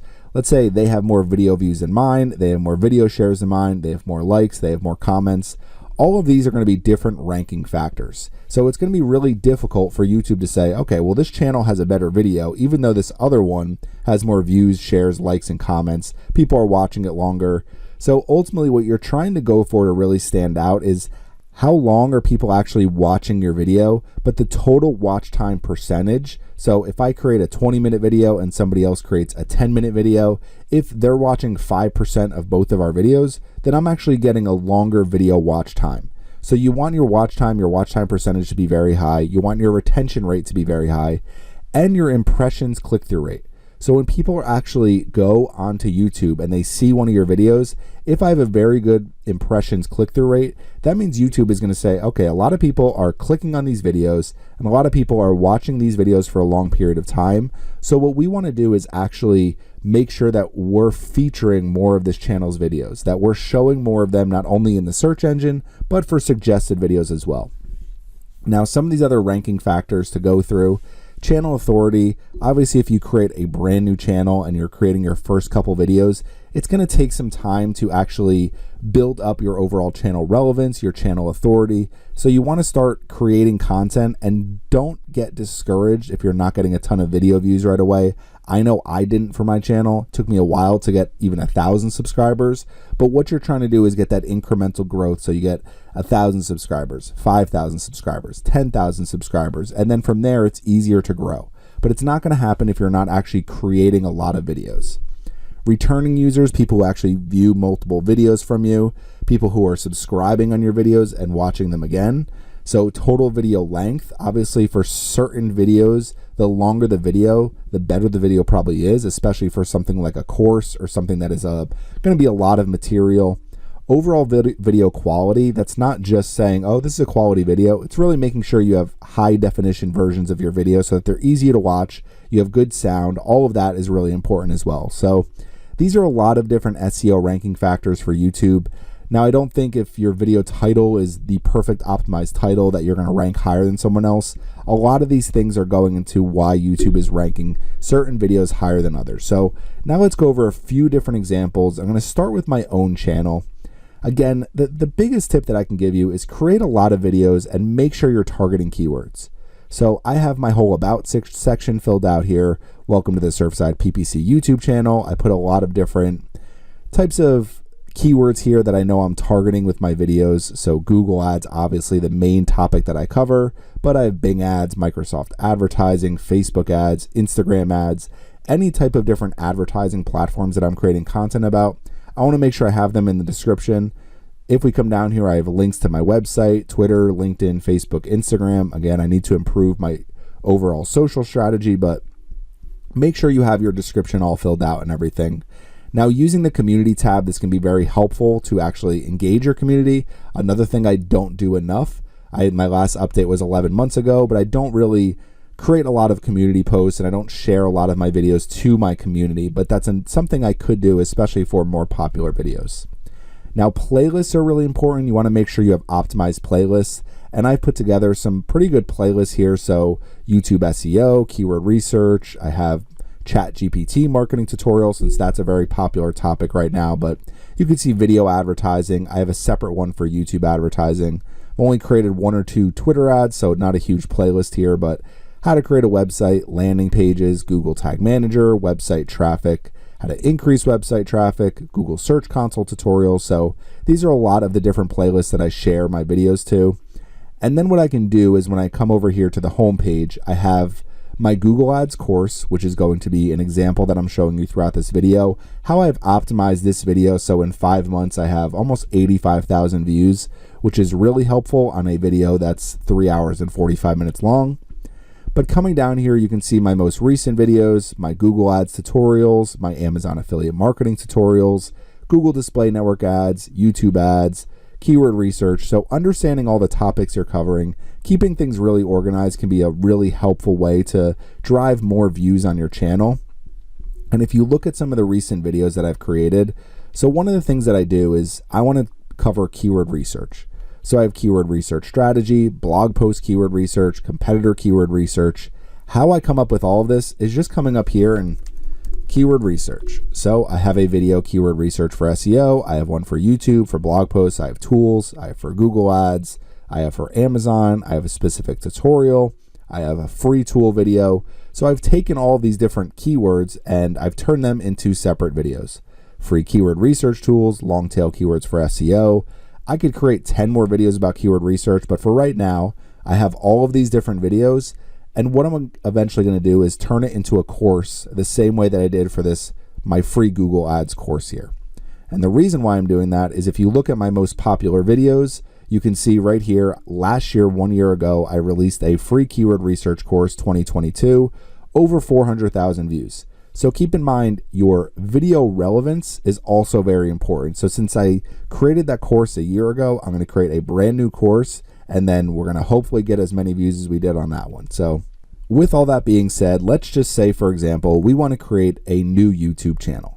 So let's say I want to create a new YouTube channel. I was a physics teacher forever. I actually know nothing about physics, but let's just say I was a physics teacher and I want to create a YouTube channel and I want to start getting some video views on YouTube, go over a lot of the different things I know about physics. So you can see here, here's a physics playlist. And if you're wondering, is this a good niche for me? You can see all of the views now on all of these different videos. So 6 years ago, a lot of these were published, but they all have over 1 million views. or at least over hundreds of thousands of views, many of them in the millions. You can see this playlist itself has 11.4 million views. So a lot of people are coming in here and looking through this entire playlist.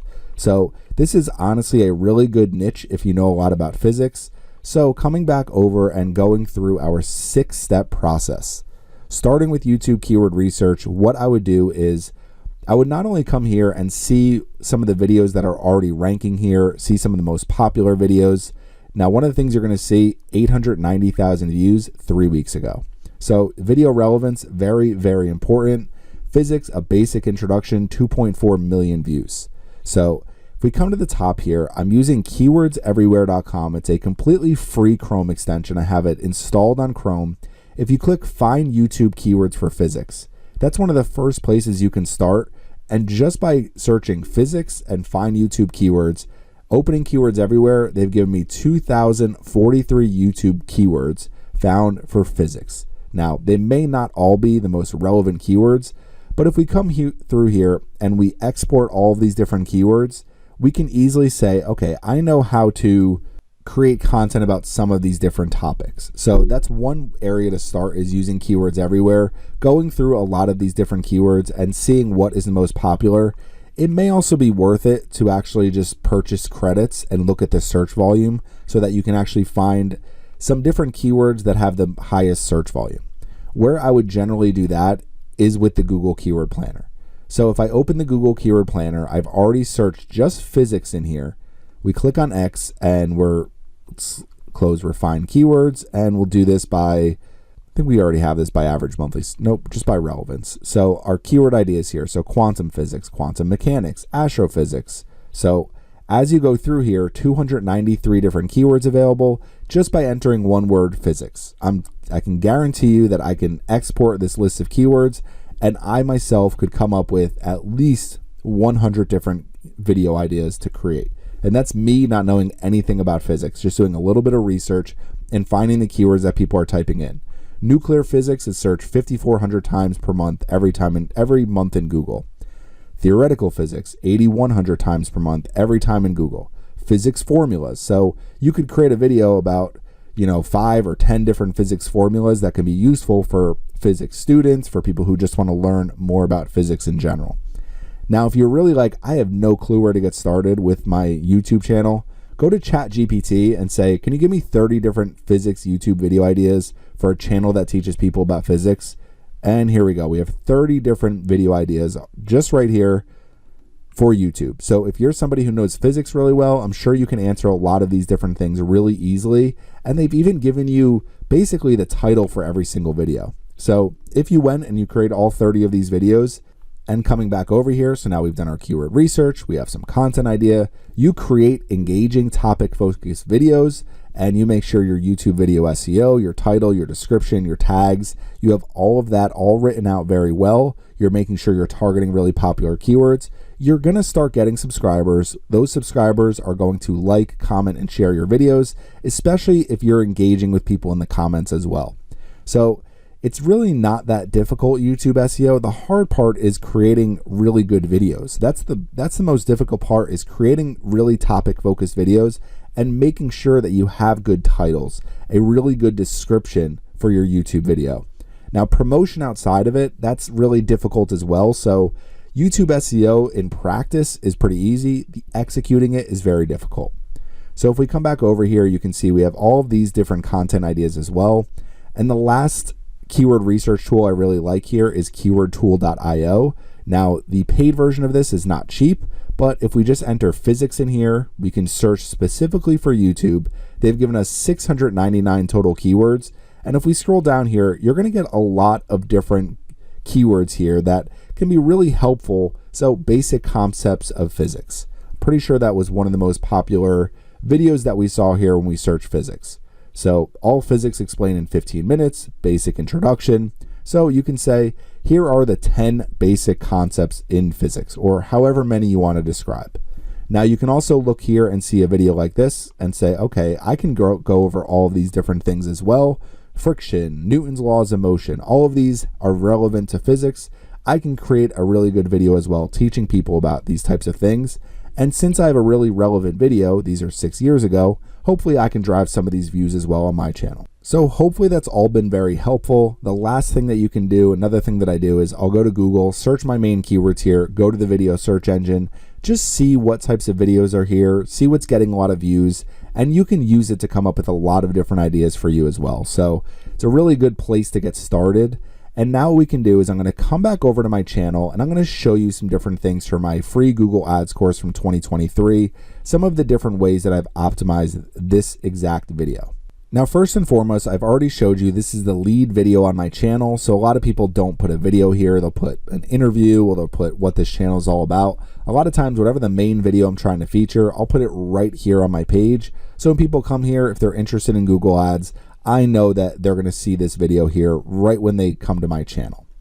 Now, if we come over here to my video and we look at the back end video analytics.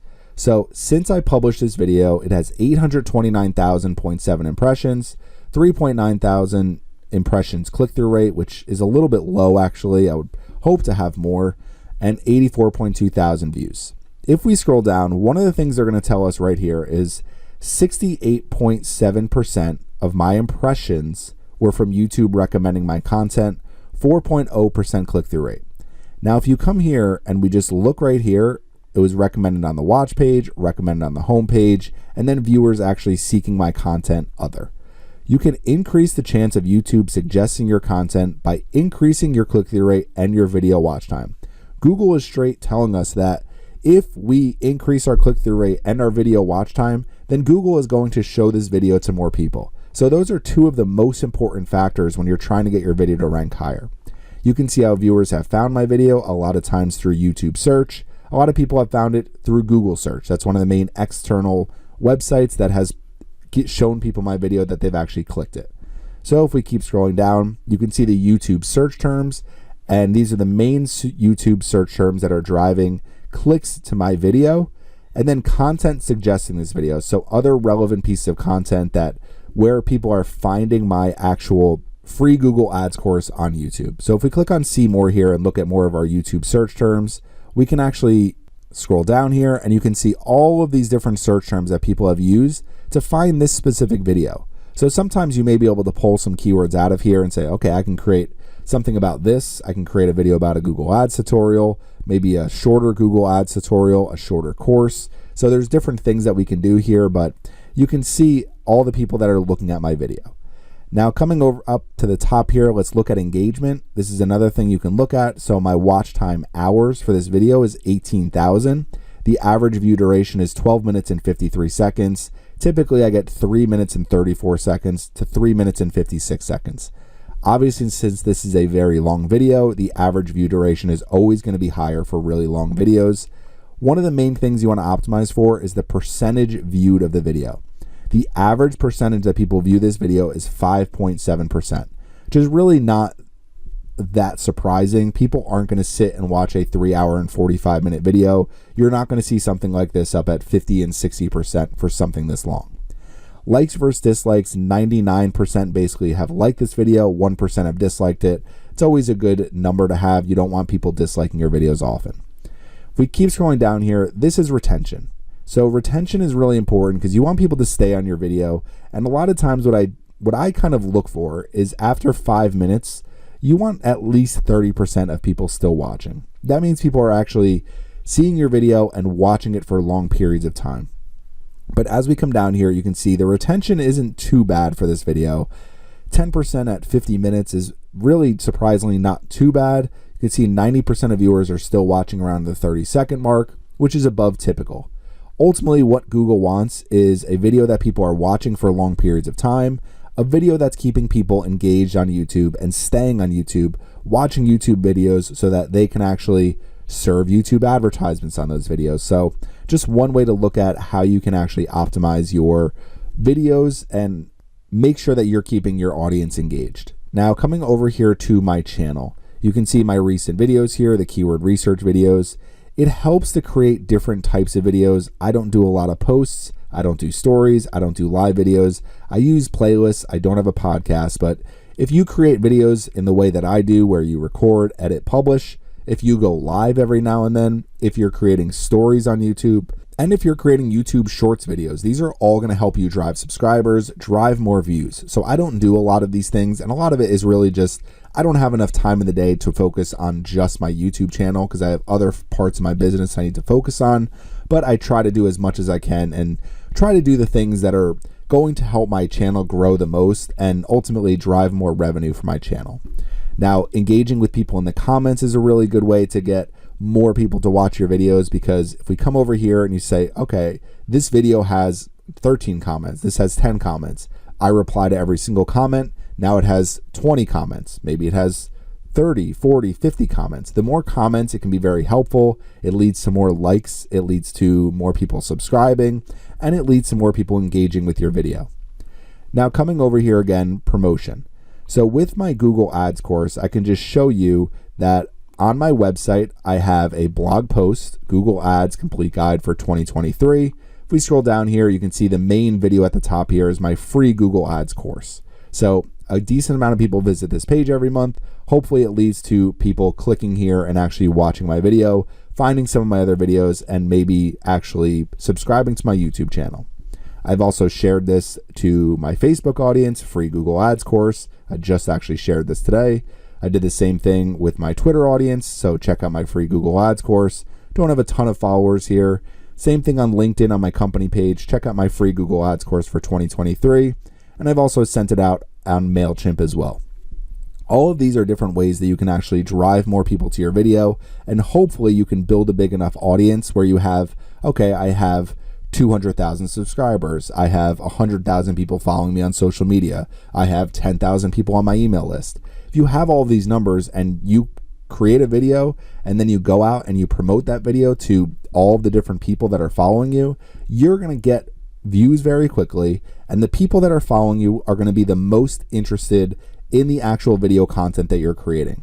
So you do keyword research, you come up with your content ideas, you're creating these engaging videos, build an audience. It's one of the best possible ways to get more of those likes, comments, shares, subscribers. People may just comment and say, hey, I really appreciate your content. Thanks for creating these videos. Can you create a video about XYZ? So all of that is going to be very helpful as you are doing your YouTube search engine optimization and trying to grow your YouTube channel. Last but not least, one of my favorite things to go through, there's two different checklists here from really popular YouTubers. So this is a TubeBuddy upload checklist. And if you come here, they have very detailed ways to actually upload your video and some of the different questions you should ask yourself. Write a search-friendly or catchy, compelling title, write a unique description, write tags for your videos, make a click-worthy thumbnail, add video credits, monetize and additional advanced settings, add end screen elements to your video, add info cards to your video, add keywords to it. It says a single playlist. I will add videos to multiple playlists, add subtitles and closed caption, change privacy setting to public, add a custom message to grab people's attention. Keep scrolling down, amplify your video, engage and promote. So some of the different channels where you can actually share your video. Now this may be a little old because it says auto share on Twitter and Google+. Obviously Google+ no longer exists. Power tip, create a social army community of loyal fans, foster those relationships on social media. The other one I like is Roberto Blake. He has a really popular YouTube channel as well. Here's his upload checklist, a little more simple but easier to follow. So you can see all these different things that you can do as you are uploading your video. So these are very helpful too when you are doing your actual video SEO. And if you do all these things, you're focused on your keyword research. Ultimately, what you're trying to do is increase that video watch time percentage, increase video watch time, increase retention rate. You're trying to target the top YouTube search terms to improve your click-through rate impression, build your channel authority, create relevant videos. So there's all of these different factors. What it comes down to is coming back over to my own channel here, create a lot of videos, focus on the topics you know the most, and try to focus on which videos. A lot of times I'll come in here and see what my most popular videos are. What are people looking for? Ultimately for me, they're looking for tutorials, courses, step-by-step instructions to try to give them the best possible information they can get.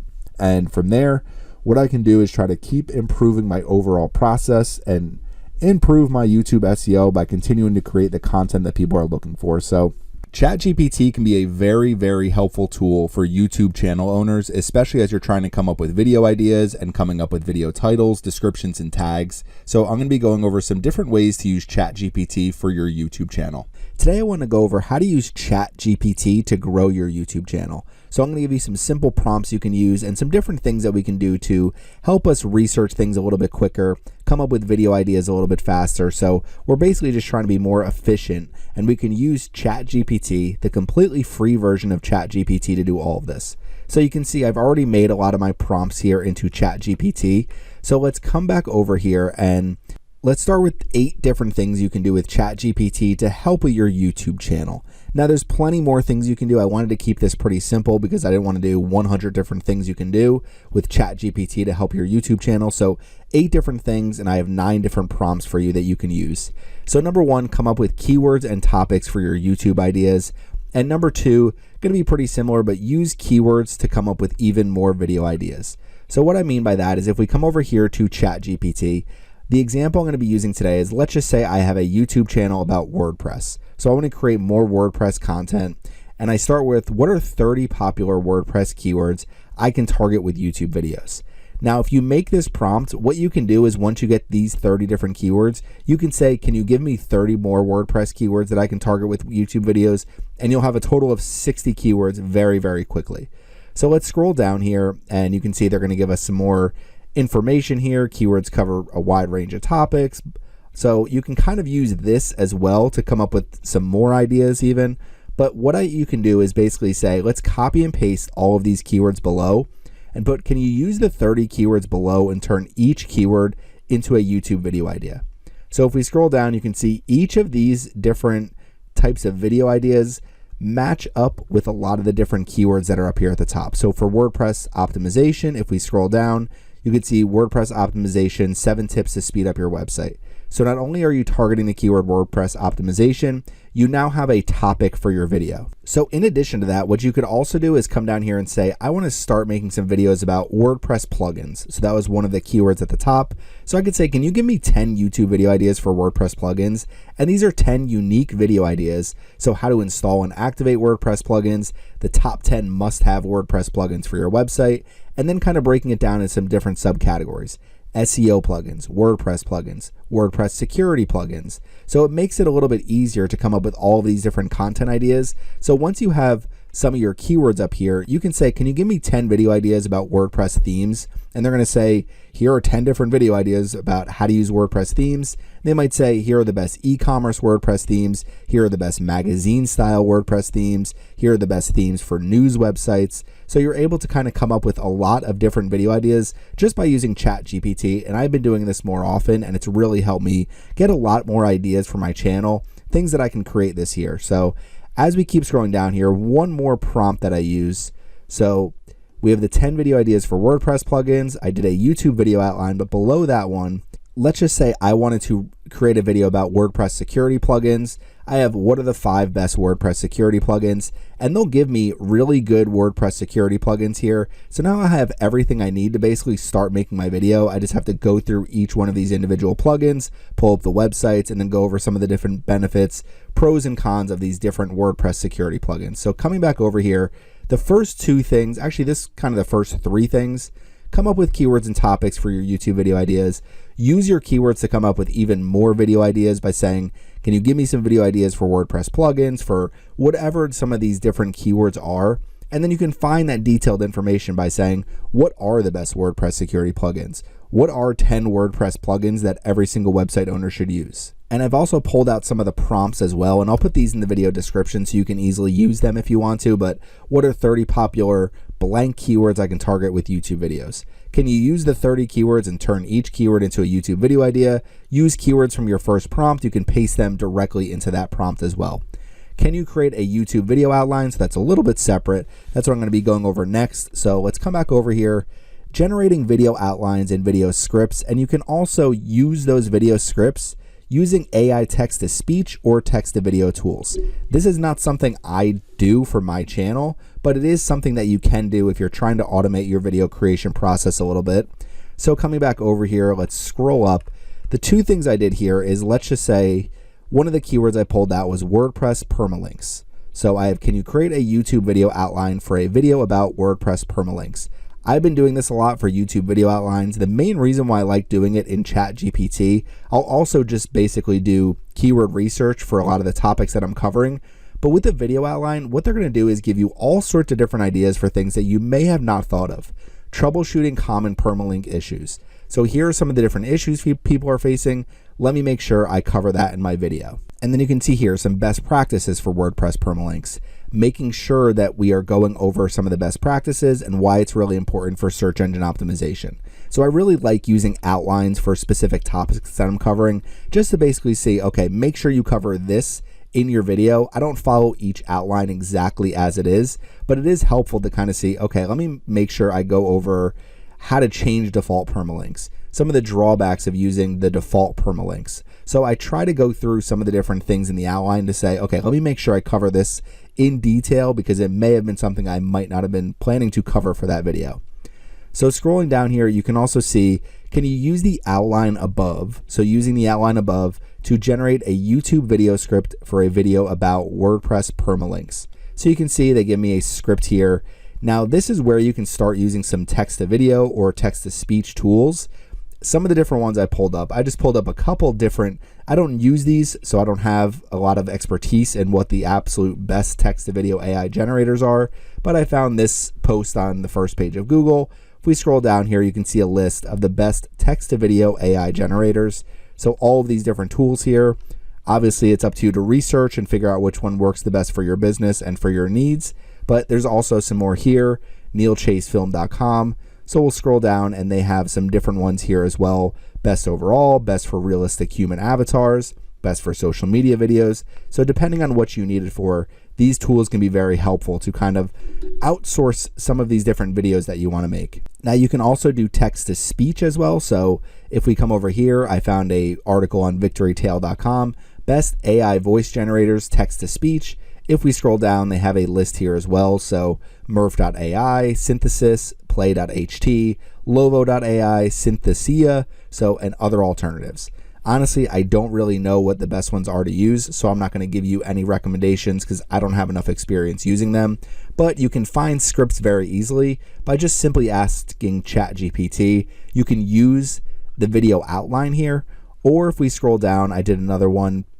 So can you give me a full video script for a YouTube video that answers the question, what are WordPress permalinks? That's where I think video scripts are going to be a little bit better, answering specific questions, because if you're asking it to cover a topic in detail, you may not get a full script that's going to cover a topic in detail. But in this case, you can see even when they give you a script, opening shot of a computer screen with a WordPress website displayed on it. Introduction. Hey everyone, welcome to our video. What are WordPress permalinks? So you can kind of use your video editing expertise and use any of the video content that you've created and then use some of these different scripts throughout your video as well. So it makes it a little bit easier if you're trying to come up with the actual video content that you want to publish to your YouTube channel. So coming back over here, some of the different prompts for that. Can you create a YouTube video outline for a video about blank? Can you give me a full video script for a video about blank? And the next thing I'm going to go over is how to come up with some video titles, tags, and descriptions. Now, if we come over here, the next thing you're going to see, so generate video titles, descriptions, and tags. So there are some really easy prompts that you can use for this as well. As we scroll down, can you give me YouTube video titles for a video about WordPress permalinks? What I like is they're just going to give you some different things here where WordPress permalinks explain how to customize your URL structure. So common issues, SEO tips, everything you need to know about WordPress permalinks. So it gives you some different ideas for titles if you want to make it look a little bit better than just saying WordPress permalinks 2023. Now next, if we scroll down YouTube video descriptions, I'm going to go over this after the tags. So you can say, can you give me YouTube video tags for a video about WordPress permalinks? They give me this tags here. What I could do is say, can you give me 10 more tags? And they'll give me 10 more tags. So if you want to keep finding more and more tags, you can keep asking ChatGPT. Now what I like doing, you can see here, can you use the outline below to write a YouTube video description? So what I did is I pulled the outline from the top here. So the outline they gave us earlier up here about a YouTube video about WordPress permalinks.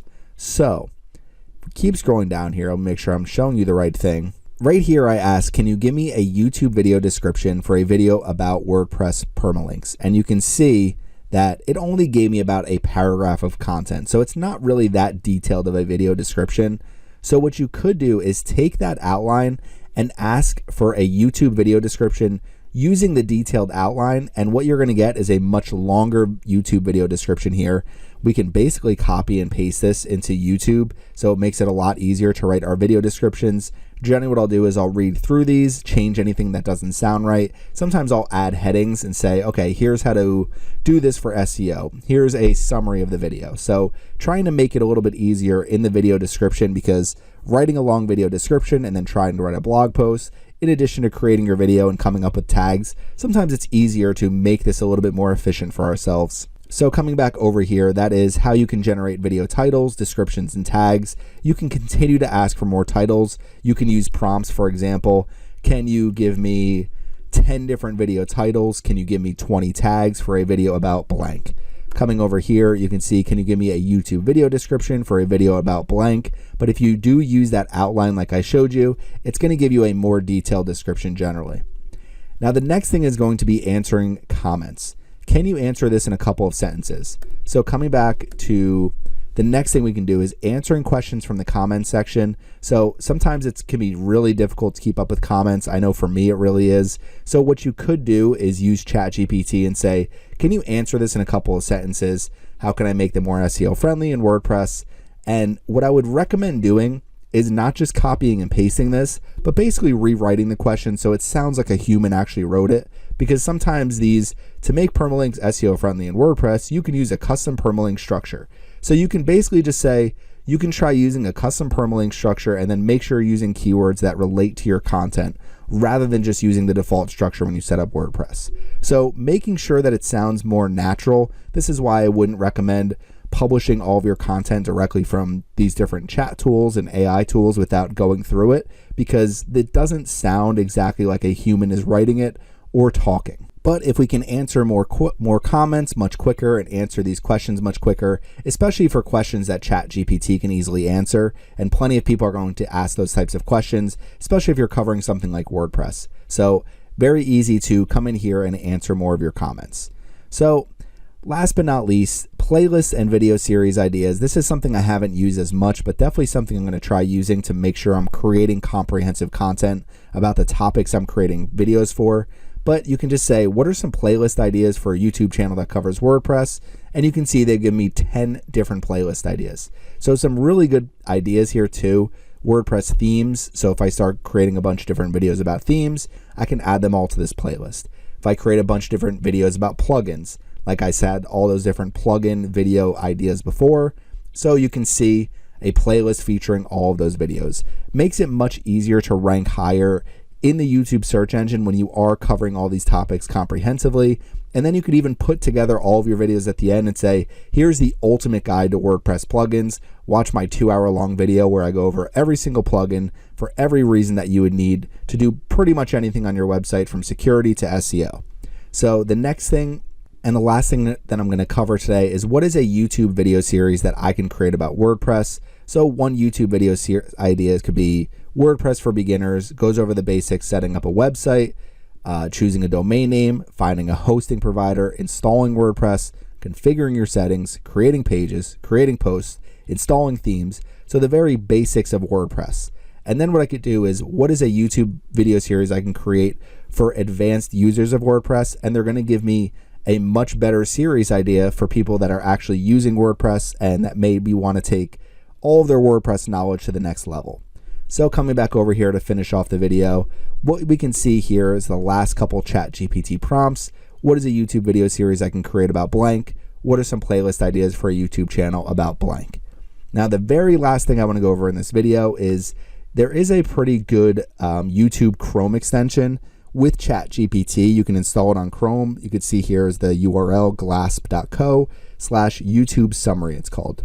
You can find it directly in the Chrome Web Store through the extensions YouTube Summary with ChatGPT. So what I did is I went into my own video, Google Keyword Planner tutorial for 2022. I've actually updated this video for 2023. But if you do install this Chrome extension and you go to Transcript and Summary, they will give the complete transcript here. And if you click They're going to give you an AI summary, so you just have to sign it to ChatGPT. It's going to give the full transcript here for my video, so a very, very long transcript, and then they give you a quick summary to go over what it's about. Now, what you could do is say, can you summarize this in 4 paragraphs? Can you summarize this in 500 words? You can ask ChatGPT to pretty much do anything for you. So if you want to say, I want to create a video about the Google Keyword Planner, but I don't know where to get started. Use a tool like this, find the transcript and summary, copy and paste the transcript. Well, you don't even have to copy and paste the transcript. You just click this button here. It will paste that transcript there, and then just ask ChatGPT, can you please go over everything that's covered in this transcript? Can you give me a video outline for Google Keyword Planner? So all of that makes it very helpful to kind of organize your ideas and organize your thoughts before you start creating videos. So to finish everything out, here are the ChatGPT prompts that I used today to find all sorts of things for a YouTube channel. A lot of things that I'm already using for my own YouTube channel. Try not to outsource too much. I don't use any of the text-to-speech or text-to-video, and I don't use video scripts either, but it does become helpful when you organize your thoughts a little bit better before a video and try to find everything you need to know about a topic so you can cover it comprehensively. So we've gone over YouTube keyword research, we've gone over YouTube SEO, but now what we want to do is go through some of the top YouTube search engine optimization tools so that you can continue to drive more traffic to your videos from search engines. Today I'm going to be going over some different YouTube SEO tools that can be really helpful when you are trying to grow your channel and grow your views. These are some of the different tools that I have used in the past and some of the ones that I'm still currently using. So I don't have a huge list of every single YouTube tool out there because there's not a ton of different YouTube SEO tools. So if you are going to pay for tools, the 2 that I would recommend, number 1 is TubeBuddy. I would choose either TubeBuddy or I would choose vidIQ. So if you go to either of these websites, you can sign up for the premium accounts. They also have free Chrome extensions, so you can add their Chrome extensions. I've used the TubeBuddy Chrome extension for years now, and I have had a TubeBuddy Legend plan in the past. Right now, I'm not paying for TubeBuddy or vidIQ because I've been doing my research a different way, but these tools are really helpful. And if we scroll down here, you can see all of the different tools that they have available to you. Some of the best ones are just their own built-in keyword research tools, so you can get more ideas around YouTube search volume for some of the different keywords you want to target. But you can see here they have a bunch of different tools, an SEO Studio, Best Practice Audit. Basically, these 2 tools, TubeBuddy and vidIQ, are both going to help you not only optimize your videos for the YouTube search engine, but also for the Google search engine. And with vidIQ, they're going to send you daily ideas based on your channel and the types of content that you're creating. They're going to send you ideas every single day. You can track certain competitors and see what other videos are working well with your audience. And you can also get things like a video scorecard, SEO title description and recommendations. So you can get a lot of different information by using their paid tools. Now, their Boost plan, which is the more popular plan, starts at $39 a month. If we're looking at TubeBuddy, their Legend plan starts at $23.99 per month, and that's if you're paying for the full year. So if you're paying monthly, it's going to be $30 a month for their Legend plan. So they're not cheap SEO tools, but they're really the only 2 free ones that are worth trying, in my opinion. If we come over here, I would definitely recommend installing one of the 2 Chrome extensions. I've used TubeBuddy forever. You link it to your account, and they're going to give you some different ideas, not only when you are using tags for your videos, but there's also some different things that the extension can do that I'll show you throughout this video. So the first 2 tools, the paid tools that I would recommend, are those 2. Now moving on to some of the free tools. If we come over right here to YouTube, and I'm signed into my Surfside PPC YouTube account, and you just enter any search term. So right now I have Google Ads here, and you start entering search terms, you can use YouTube autocomplete to come up with a bunch of different ideas for popular videos that you can create. So I have a Google Ads course, I have Google Ads tutorials, I have created videos, Google Ads for YouTube channels, Google search ads. I've done pretty much all of these different keywords that I can create content for. So when you're using YouTube, you can simply just use YouTube autocomplete for a lot of different keywords. For example, let's say I enter WordPress. And you can see here WordPress, let's just say I create a channel that's all about WordPress. So tutorial for beginners, WordPress website, WordPress SEO, WordPress Google Ads, full course, website design for beginners, Elementor, plugins. So basically you can get a ton of different ideas just by using YouTube autocomplete. Now there's other keyword research tools that you can also use that will help you with YouTube. One of them is Keywords Everywhere. I will go through that in more detail. But one of the things I want to show you is if you do have a YouTube channel, in the back end of your YouTube channel, if you go to channel analytics, so you go to YouTube Studio and you click on analytics and you go to research, and you're here in research, you can actually search specific search terms here for topics that you're covering. So if I come here and say, I'm going to create videos about Facebook ads. So we'll click on enter. It's going to show different search terms, the search volume on YouTube, and it helps you come up with different ideas based on some of the keywords that you're targeting with your videos. So you can also use the built-in research tool through YouTube Studio. There's a lot of different things in the back end of YouTube Studio Analytics. I'm going to create a completely separate video that just goes over YouTube Analytics because there's a ton of different ideas that you can get. Just simply going to the analytics portion of Studio, you can click on your viewers searches, and I can actually see what people are searching to find some of the different videos on my channel. So it can be really useful to save some of these keywords. So if we go over here to saved, what I can do is take some of these different keywords and add them to my saved keywords. So then where it's helpful is by going into my saved keywords and making sure that I'm creating relevant videos about all those topics. So basically the next two tools that I would recommend is YouTube autocomplete, just simply coming here and looking for different ideas for videos. And then YouTube Studio Analytics, there's a lot more you can do in the back end of YouTube Studio Analytics. You can see some of your top performing content, so views, impressions, click-through rate, average view duration. You could see videos that are key for audience retention, so some of your more popular videos, how viewers are finding your videos. You can see from my specific channel, 31% of my views comes right from YouTube search, 22.7% come from external. The main external source for me is Google search. So a huge portion of my YouTube views come directly from search engines. So that's where YouTube SEO can be a very important factor in how many actual views and the overall watch time and the overall subscribers for your channel. Now you obviously need to create videos and you need to start getting some views to get more information in YouTube Analytics. But if you do go to the research tab, you can easily find some different keywords. You can look at your audience and come up with some different ideas that way. Again, I will create a full video about how to use YouTube Analytics for your SEO and to basically help grow your channel. So those are going to be the next two, are going to be YouTube Studio Analytics and YouTube Autocomplete. Next, we're going to come over to my favorite keyword research tool, and that is the Google Ads Keyword Planner. So if you have a YouTube account, a YouTube channel already, then all you need to do is sign up for Google Ads. When you go into your Google Ads account, you go to Tools and Settings, and you can open the Keyword Planner and start using this free keyword research tool. So click on Discover New Keywords, enter any keywords here, and you can come up with all sorts of ideas for types of videos to create and basically the topics that people are researching. So again, if I use Google Ads as my example and I just type in Google Ads here, click on Get Results, they're going to give me all sorts of relevant keywords related to Google Ads. And while this is for the Google search engine, you're also going to be easily be able to find different ideas that people are looking for and some of the different keywords that people are searching frequently. So let's just say we add a filter. Let's say keyword text must contain Google Ads. We'll click on Apply. And then we just rank this by average monthly searches. So we're just looking at keywords that include Google Ads, and we're looking at average monthly searches from high to low. So coupon, certified account. Some of these aren't perfect, but as we scroll down here, Google Display Ads, that's a topic. Google Ads Keyword Planner, I just created a Keyword Planner tutorial.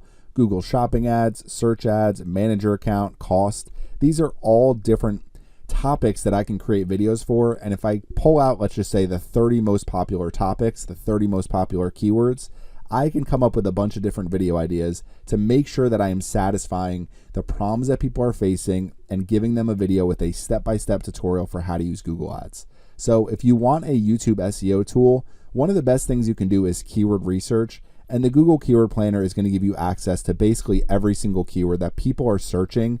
And all you need to do is take keywords like Google Discovery Ads and say, okay, how can I basically turn this keyword into a problem, and how can I solve that problem? So for me, Google Discovery Ads, very simple. Google Discovery Ads tutorial, step-by-step campaign creation. So that's all I need to do, create that video, create a campaign live on video, publish that out there, and now I'm getting access to at least, let's just say, 1,000 average monthly searches through Google And plenty of people, if they're searching it on Google, are probably using it on YouTube as well, especially if they're topics that people are looking for video content to actually solve some of these problems where they're not sure how to run Google Discovery ads. They're not sure some of the best practices. It's my job to create a video to basically solve that problem. So my next tool is the Google Keyword Planner. Now after that, two different keyword tools that I really like to use, keywordseverywhere.com, and you can see here they have YouTube metrics. I will go into more details about some of the YouTube metrics that they show. And if you install Keywords Everywhere, it's a Chrome extension. I have it installed at the top here. Just go to the Google Chrome store, search for Keywords Everywhere, and you will find the extension, and you can easily add it to Chrome for completely free. Now, what I like about Keywords Everywhere is earlier when I was showing you this was a search for Google Ads. Over on the right-hand side here, you're going to see Find YouTube Keywords for Google Ads. So if I click that, it's going to open up a new tab, and what it's going to do is start giving me different YouTube keywords specifically for Google Ads, starting with the most popular keywords, and then basically it's just going to be an alphabetical order of all the different keywords that people are searching. Now, you can purchase credits to figure out search volume for some of these different keywords, but what we're looking at right now are YouTube keywords relevant to Google Ads. They're probably going to give me over 1,000 different YouTube keywords for Google Ads, so it does become a little more difficult when you're going through each individual keyword and trying to come up with video topics. However, if you're doing keyword research and you're trying to find the best keywords, this is a really great tool to use. The other thing that Keywords Everywhere will do is if we come over here and we're looking at search insights. So this is specific to the search term of Google Ads. So obviously my search, the top, you could see Google Ads here. Ranking difficulty for this keyword, very high. This is the search term. You can see they have a top channel, maximum views on any video, average views, average age of all the videos that are on the first page, total verified channels added in the last 6 weeks, last 7 days. You can get some information for specific keywords on YouTube with Keywords Everywhere, and this is completely free, the search insights. It'll just show up as soon as you install the Keywords Everywhere Chrome extension. Now, as we scroll down, you can see YouTube trend data for certain keywords. So Google Ads, pretty consistent, a little bit of a jump here in 2023. And right here, it looks like the very end of 2019, we had a peak for Google Ads. Now we keep scrolling down, most used tags. So this is one of the things I really like about Keywords Everywhere is they're going to give you the most used tags based on all of the different videos here and the tags that people are using. So you can see these are different tags that also represent things that can potentially be video topics. Now, a lot of these are pretty similar, but if you do go through this, you are going to be able to find some different tags, especially if you're creating content about different topics. Now, if we keep scrolling down here, you're going to see I have the TubeBuddy Chrome extension installed. So there's a few things related to different keywords here. So some related searches, common video tags. We have limited results because we're using the free version. So there's only so many that we can see. But one thing you can do is if we click here on TubeBuddy and click on View Details, what it's going to show is any of the videos and the tags that it contains. So as we scroll down, I can see here are all the different tags for this video. So you can get different tag ideas just by installing this TubeBuddy Chrome extension for free and seeing the tags for the videos that are ranking at the top of the search engine already for your targeted keywords. Now, the other thing that I really like about Keywords Everywhere is you could see right here I have my free Google Ads course. So if we open up this video, you can see I've opened up my video. They have video insights. So there's an optimization score based on a bunch of different factors. I wouldn't go completely all in on just trying to fix your optimization score, but it is a good way to understand, okay, my video length. So I got a 0 out of 20 for my video length, probably because this is 3 hours and 45 minutes. They're probably saying it's way too long of a video. But as far as for a Google Ads course, this is probably what YouTube is looking for this keyword. But if we come over here, you can see broad match and title, description, exact match and title and description, total tag characters, total tags used. So my total score is 76 out of 100.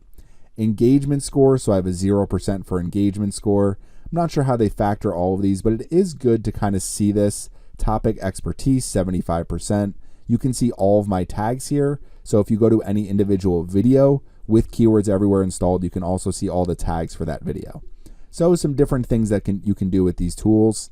Now, keywordtool.io, one of the cool things about this is they have a YouTube keyword research tool. They're only going to give you so many keywords, and you can upgrade to the Keyword Tool Pro.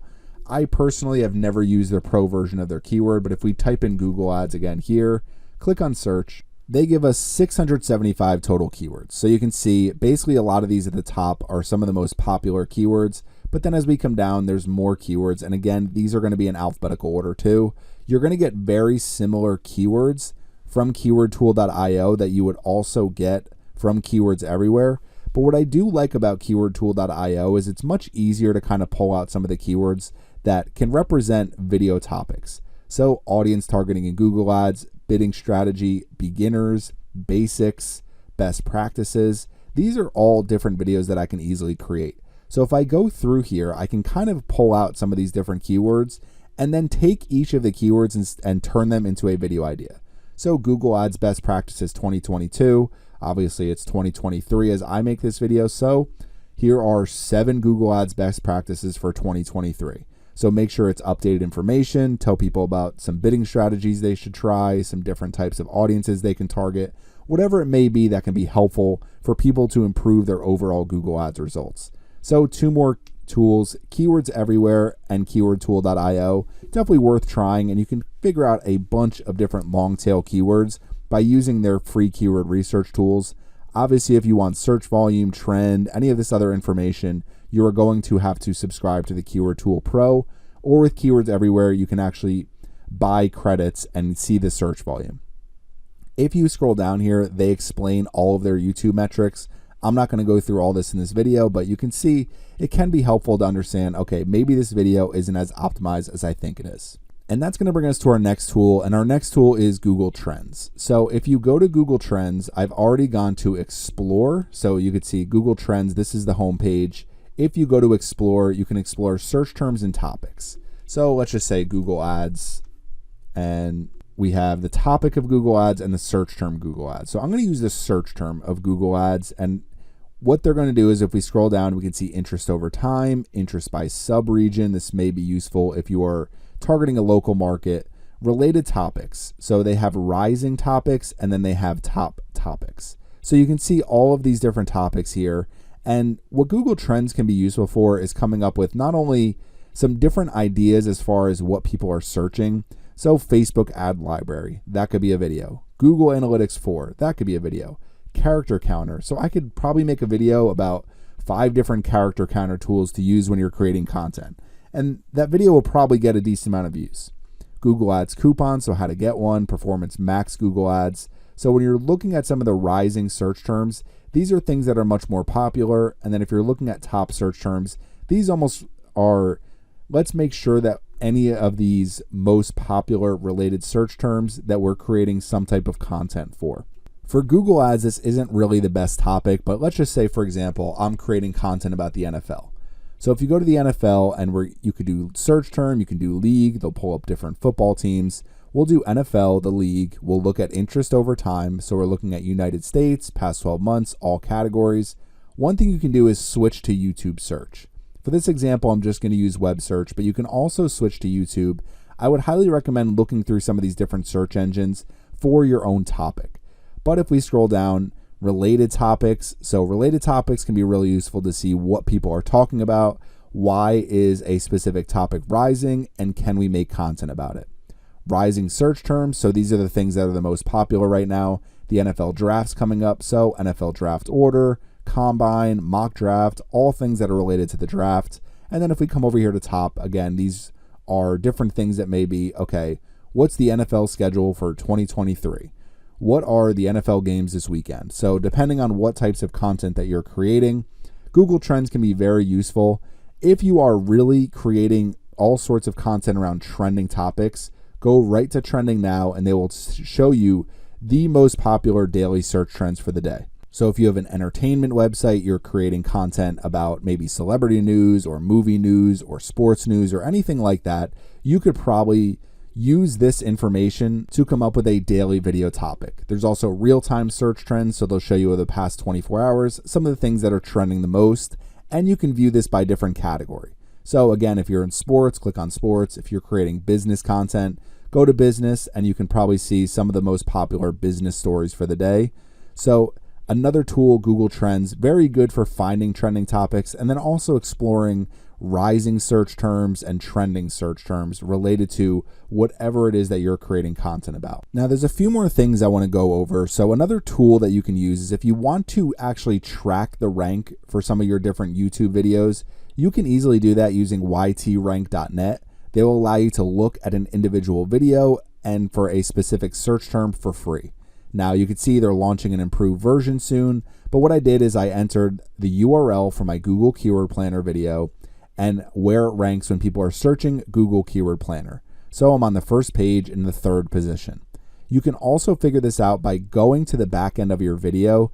If you're using tags for your videos, they will show you where you're ranking for that specific search term. So in the back end of my Google Ads course for 2023, we scroll down here and you can see as we get to the tags, these are all my different tags. The little number in green is where my video actually ranks in search results. So you can see for Google Ads, this ranks 5th. Google Ads course, it ranks 3rd.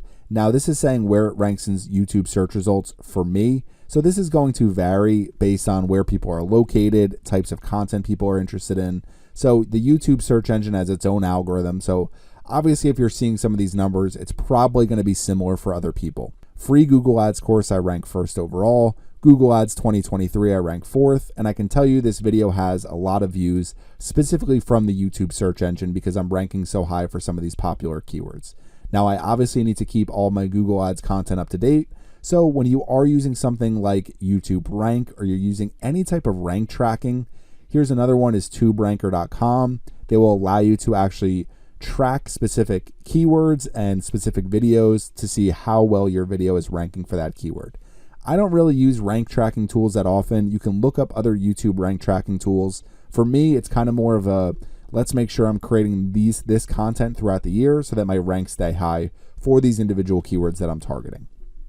Now, coming over here, here's my list of some different YouTube SEO tools I've gone over. So some of the paid tools, TubeBuddy and vidIQ, I would recommend using one or the other if you want to use a paid search engine optimization tool for YouTube. YouTube Autocomplete and YouTube Studio Analytics are very useful for keyword research and for coming up with different content ideas based on successful content you've had in the past. Google Keyword Planner, Keywords Everywhere, KeywordTool.io, Google Trends, I use all of those to really come up with content ideas. So by using some of your most popular videos and videos that are keeping people engaged in your channel, and then figuring out other popular keywords that people are using for topics that you can create videos about, that's really my main strategy when it comes to YouTube SEO. Now, when you're uploading a video, the thing I always use is the TubeBuddy upload checklist. There is a specific one that I use, and it's right here. So there are all these different steps. Write a search-friendly or catchy, compelling title, unique description, tags, click-worthy thumbnail, video credits, monetize in advanced settings, add end screen elements to video, info cards, add to a single playlist. Now I'll add to more playlists, add subtitles and closed captions, privacy setting, amplify your video, engage and promote. So they have all these different things with a checklist when you're actually uploading your video. So I know this isn't necessarily an SEO tool, but by following this checklist, it's really going to help your overall search engine optimization strategy with YouTube. One of the main things I would do is make sure that you're really targeting a specific keyword. For example, my video for this, or my keyword for this video is YouTube SEO tools.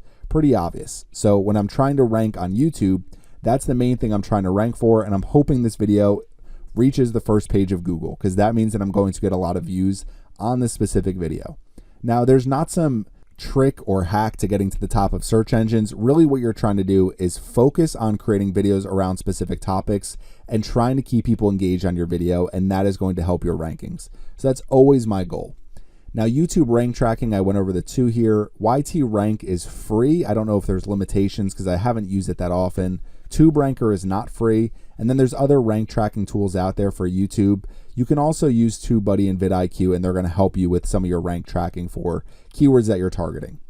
Now, last two. So maybe not necessarily SEO tools, but Canva for thumbnails. If you've never used canva.com, they've made it really easy to create YouTube thumbnails. So if you open up your Canva account, and I'm signed into my Canva account right now, I have a pro account with Canva because I use it so often, but if you start searching YouTube under create a design, and then we have YouTube thumbnail. We click on it, it's going to open up in all these different YouTube thumbnail templates. So I clicked on a few recently. So maybe you're making cooking videos. Here is a sample YouTube template. Maybe you're creating travel videos. Here is a sample YouTube thumbnail template. You can see all of these different thumbnail templates here, and a lot of them probably look pretty familiar if you are on YouTube a lot and you are looking at a lot of different videos. So you could easily take any of these, replace the image, replace the text, put your logo here, make it really easy to create a specific thumbnail for yourself. And then you can also just create your own template and continue to update it over time. Now, me personally, I don't spend that much time on thumbnails. I know there's plenty of people that do, and I wish I was better at using thumbnails and using kind of catchy thumbnails that got people to click my videos more often, but it's really just not how my YouTube channel has ever been, and it's not something I'm likely to change. So you can create your own thumbnails. I would try to come up with a design that is going to make people know that it's your brand creating that content, and also a design that's going to get people to click. So my click-through rates aren't too bad on YouTube. I probably could make them better if I hired a professional or started putting my face in all the thumbnails, or use some different catchy taglines like drive 300 leads this month compared to 50, whatever it may be. So there's different things you can do with your thumbnails, but canva.com is really the best tool that I've ever used as far as creating thumbnails. Now, last but not least, ChatGPT, content ideas, titles, descriptions, and tags.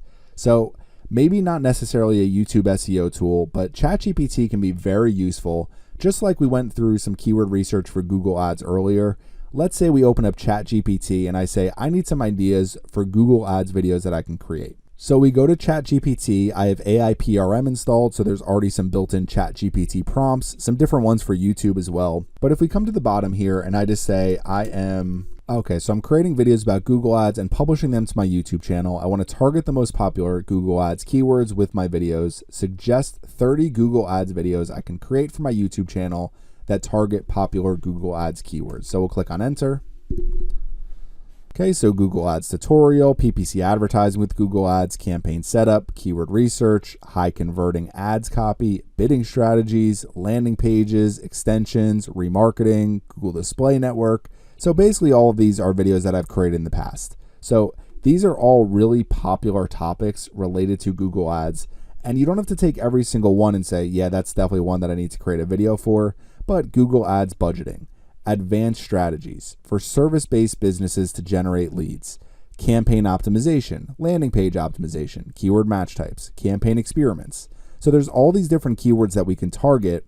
And then you can actually just Google Ads quality score, just a topic relevant to Google Ads where I know, let's just say, for example, I create a video around each and every one of these topics. And let's just say each video is really engaging. I get people to watch them. I am going to start ranking higher in the YouTube search engine. These videos will likely rank in the Google search engine. So while ChatGPT isn't necessarily a YouTube SEO tool, it could be great as far as coming up with video ideas. You could say, let's just say I create this Google Ads bidding strategy video. I could do a prompt like, okay, I just created a video titled Google Ads Bidding Strategies Maximize ROI. Can you write a 500-word YouTube video description about Google Ads bidding strategy and suggest 5 different SEO-friendly titles? Okay, so they give me a video description here, and then as we scroll down here are some different titles for Google Ads bidding strategies. Maximize ROI, drive results. Demystifying Google Ads bidding. Optimize your Google Ads bidding. Bidding strategies in Google Ads. Boost your ROI. Advanced Google Ads bidding strategies for profitable campaigns. These are all pretty good titles to use. I would probably just use maybe something like bidding strategies in Google Ads, mastering Google Ads bidding strategies, something along those lines. But when it comes to SEO tools, you're really trying to come up with topic ideas and video ideas with keyword research. And then what you're trying to do is create engaging videos. So when you're creating videos, after you're done creating it, use this upload checklist. You can track the rankings of your YouTube videos and see which videos have been successful, maybe which videos have not been that successful. You can use these free tools or use the trick I showed you where you go into the back end of your YouTube and YouTube Studio. Make sure you have the TubeBuddy Chrome extension installed, and the tags will actually tell you how high you're ranking for that keyword. Use Canva for good thumbnails. Use ChatGPT to come up with more content ideas, and then help you with SEO-friendly titles, descriptions, and tags. While there are plenty of YouTube ranking factors for which videos are ranking the highest for certain keywords, I'm going to be going over the 6 YouTube ranking factors that I try to optimize my videos for the most, that I think are the most impactful for getting more search engine traffic to your videos. Today I want to go over some of the most important YouTube SEO factors, and the factors that I believe are the most important when you're trying to not only rank your video high in the YouTube search engines for popular keywords, but when you're also trying to get your videos shown more in the YouTube watch home portion, the YouTube up next feeds, basically getting your videos shown more often to more people and getting more impressions on your video. So to go over some of these different important SEO factors, one of the most important things is the overall channel relevance and authority for a video topic. This is why it can be really difficult for brand new YouTube channels that are struggling to get videos right away because you're just starting to create videos around a topic. But that doesn't mean that you should stop creating videos. It means you should create more videos, in my opinion. So if we come over here real quick, you can see my channel, Surfside PPC. It's a verified channel. I almost have 200,000 subscribers. I have 578 published videos, and my channel has been around for several years. So if we scroll down here, you can see some of the different topics I cover, all related to marketing and paid advertising. So I have my niche. So what that means is if I go to YouTube and I create a long video about some type of finance topic, YouTube is going to see my channel publishing this, and even though I have a lot of subscribers, even though I've gotten a lot of views over the years, they're going to say this channel has absolutely nothing to do with finance, so we're going to be less likely to show this video to other people that are outside of this network because they haven't shown any expertise at all on this topic. On the other hand, when I do publish new Google Ads tutorials, I can tell you that those are some of the most popular videos that I create. Also, videos related to keyword research, YouTube advertising, and recently I started creating videos about ChatGPT marketing. So some different things you could do with ChatGPT for marketing and all sorts of different prompts for keyword research, content ideas, search engine optimization, copywriting. So basically any type of marketing thing you can do with ChatGPT, I created a ton of different videos for that. So what that helps me with is for YouTube to say, okay, this channel is already very relevant for marketing, and now they've created 15 different videos about how to use ChatGPT for marketing. So compared to a competitor who maybe has published 1 or 2 videos on these topics, I am going to be seen as more of an authority on some of these different topics. So that's one of the most important factors. And that's why it's really important to make sure you have a niche when you have a YouTube channel. So if you are publishing videos about all sorts of different topics and you're seeing you're having trouble gaining traction, that is one of the most important factors if you want your video to be shown and recommended and ranking high in search engines for really popular keywords, is just making sure your channel is very relevant to the topics that you're covering. So that is number 1. Now, number 2, video title, video description, and video thumbnail. I am not the best at creating the best video titles. I'm not the best at creating thumbnails. I basically keep a pretty similar design for a lot of my videos, and you can see for the videos that I've created this year, I have used a very similar design for all of them. So these are some of my recent videos. You can see most of them look pretty similar. I've changed colors a little bit, but I'm using the same font for the most part. And then I've changed them around a little bit, but very just, here is the topic I'm covering. You can see the topic I'm covering right in the video thumbnail. I don't put my face on any of the videos. I know a lot of different creators use their face because it helps improve the click-through rate on their video, which is one of the most important factors. I've just never done it, so I've kind of kept my everything pretty much the same as far as my thumbnails over the years. I don't really use clickbait video titles that often. I just kind of put my video titles for the actual keyword that I'm targeting and the topic I'm creating content about. And then video descriptions, I think it's really important to write a description. So even something here like what is keyword density? Not a ton of views on this video after 2 weeks, which I really didn't expect it to, but I have a pretty good description for this video because what I'm trying to do is say, here's what my video is about to YouTube. And then when people are searching for information related to keyword density, I'm hoping that this video not only ranks high in YouTube, but also ranks high in Google and really any search engine that is showing YouTube videos. So these first 2 factors is just really making sure that you have a niche that you are covering. You are creating videos around pretty similar topics. You can have a large niche and then some different subtopics you cover within that. For example, mine is marketing and advertising, and you can see I basically create videos about everything that I know about marketing and advertising. So if we come back over here, these first two are basically factors that YouTube can quantify without people ever watching your videos yet.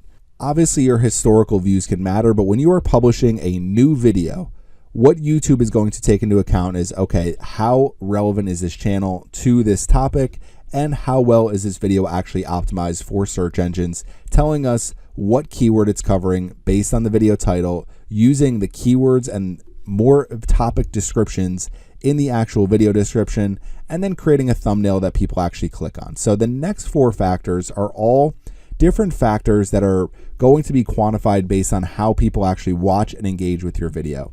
So audience retention and average percentage viewed, average video watch time, video impressions, click-through rate on YouTube. I will go through all of these in more detail, and video engagement. So your like ratio, basically likes versus dislikes, total comments, total shares, total views, and I also think repeat viewers can be very helpful. And then how much those views, how long people are actually watching, going back to average video watch time. Now, one of the things that sparked me actually creating this video is I had this graphic for my ChatGPT for Marketing tutorial, which is a 4.5-hour video. And what you can see is YouTube basically told me part of what their algorithm is right in this graphic. Views are up 19%. More regular viewers, so people who regularly watch videos from my channel, are choosing to watch this video, and they're watching longer than usual, helping to increase its reach on YouTube recommendations. So when YouTube is choosing which content should we recommend, they're saying we want to recommend content that people are choosing to watch more often and people are watching longer than usual. Ultimately, the most important SEO factor. So if we come back over here, there's 6 important SEO factors. YouTube wants people to spend time on YouTube. If people are sitting there and watching your video for hours at a time, then your video is going to be shown more often, because that means you are keeping people on YouTube for hours at a time. If people are watching your video for a minute and leaving YouTube, then your video is not going to be shown that often, because YouTube wants to keep people on YouTube, watching YouTube videos, and basically seeing YouTube advertisements, because that's how they make money. So if you want to really boil down the YouTube algorithm, it all comes down to which videos are keeping people on the platform, which channels are keeping people on the platform. If you have a channel that is keeping somebody on the YouTube platform longer and keeping people watching videos more often, then YouTube is going to recommend your content. So coming over here, you can see what's going on. Popular videos like this one are more likely to be recommended. Check out this video's audience retention to see if there are key moments that are particularly good at keeping viewers watching. So let's come back over to my YouTube channel. And we're on the back end of my YouTube channel for my ChatGPT marketing tutorial and prompts. And you can see here, popular videos like this one are more likely to be recommended to viewers, more views from YouTube recommendations versus my other videos. So therefore, if this video's getting more views from recommendations on YouTube Home and the Up Next feed, then they're going to keep recommending this video more often, specifically not only to people who regularly watch my videos, but for people who are going to be more interested in this type of content. Higher click-through rate from regular channel viewers. So regular channel viewers who are seeing this video in the YouTube Home and the Up Next feeds chose to watch this video 4.6% of the time, more than the usual 2.5 to 3.5%. Now, there are plenty of channels that have much higher percentages than me. This is something I try to optimize for, but ultimately what I do is just create videos around topics and hope that I create videos, well, try to create videos that keep people actually watching my videos for a long period of time. Longer average view duration from regular channel viewers. So people who regularly watch my videos and watch my videos on my channel watch this video for 5 minutes and 47 seconds, which is 2.5 minutes longer than usual. So basically what YouTube is saying, because people are watching this video for a longer period of time, because people are clicking this video more often, and because people are actually viewing this video more often, we are going to recommend it more often to more people, therefore increasing the view count for your video. All of these factors are also very important when somebody types in ChatGPT marketing prompts, ChatGPT for marketing, ChatGPT marketing tutorial, ChatGPT for marketing 2023, whatever any of the keywords are that are going to be relevant for this video. Since this video is being looked at more, viewed more often, and viewed for a longer period of time, it's going to rank higher in the YouTube search engine as well for the keywords that I'm targeting. Now, if we come over here to view video analytics and we're looking at reach, you can see my impressions. I have 34.1 thousand impressions, 4% impressions click-through rate, and 2.2 thousand views, which is 527 more than usual. If we scroll down, you can actually see how viewers found this video, mostly through browse features. So that means the YouTube home feed and the YouTube watch next feeds. Impressions and how they led to watch time, so where people are seeing the impressions. 44.6 impressions from YouTube recommending your content, 4.5% click-through rate, views from impressions, average view duration here. So you can see proportion of my total traffic, Google search. So basically not YouTube search. You can see YouTube here, but Google search, that is one of the main ways that people externally are finding my video as well. So you could also see the specific content that is suggested in this video, and since ChatGPT has become such a popular topic within marketing, and since I have a ton of different ChatGPT videos myself, it really helps with suggesting this video more often, which is really the reason that I made it. So you can see the keywords that are actually driving traffic to this video. So all of these have been very helpful for me gaining more views on this video.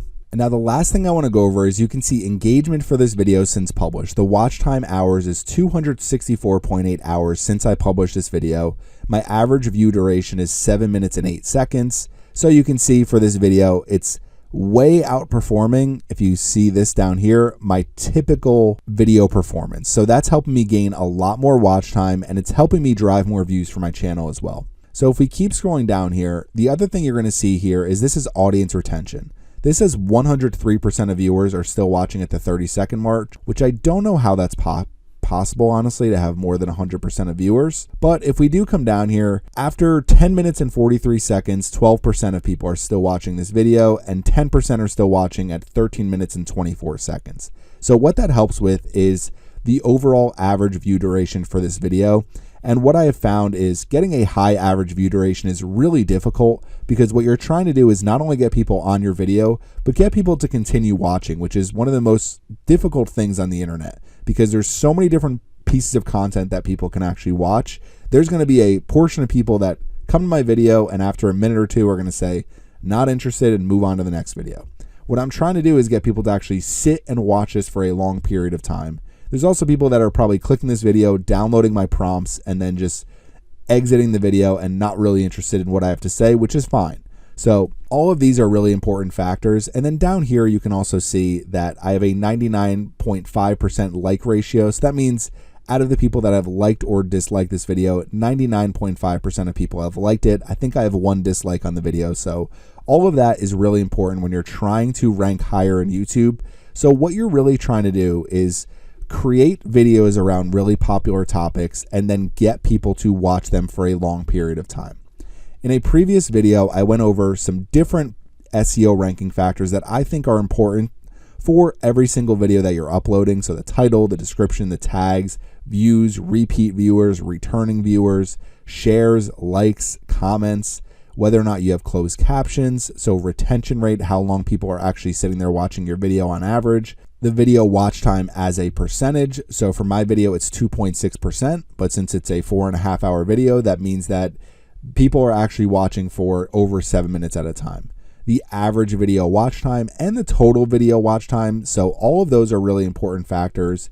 Impressions, click-through rate. So every time your video is shown, how often people are actually clicking on it. And then when they click on it, this is where the video watch time and the retention rate come into play.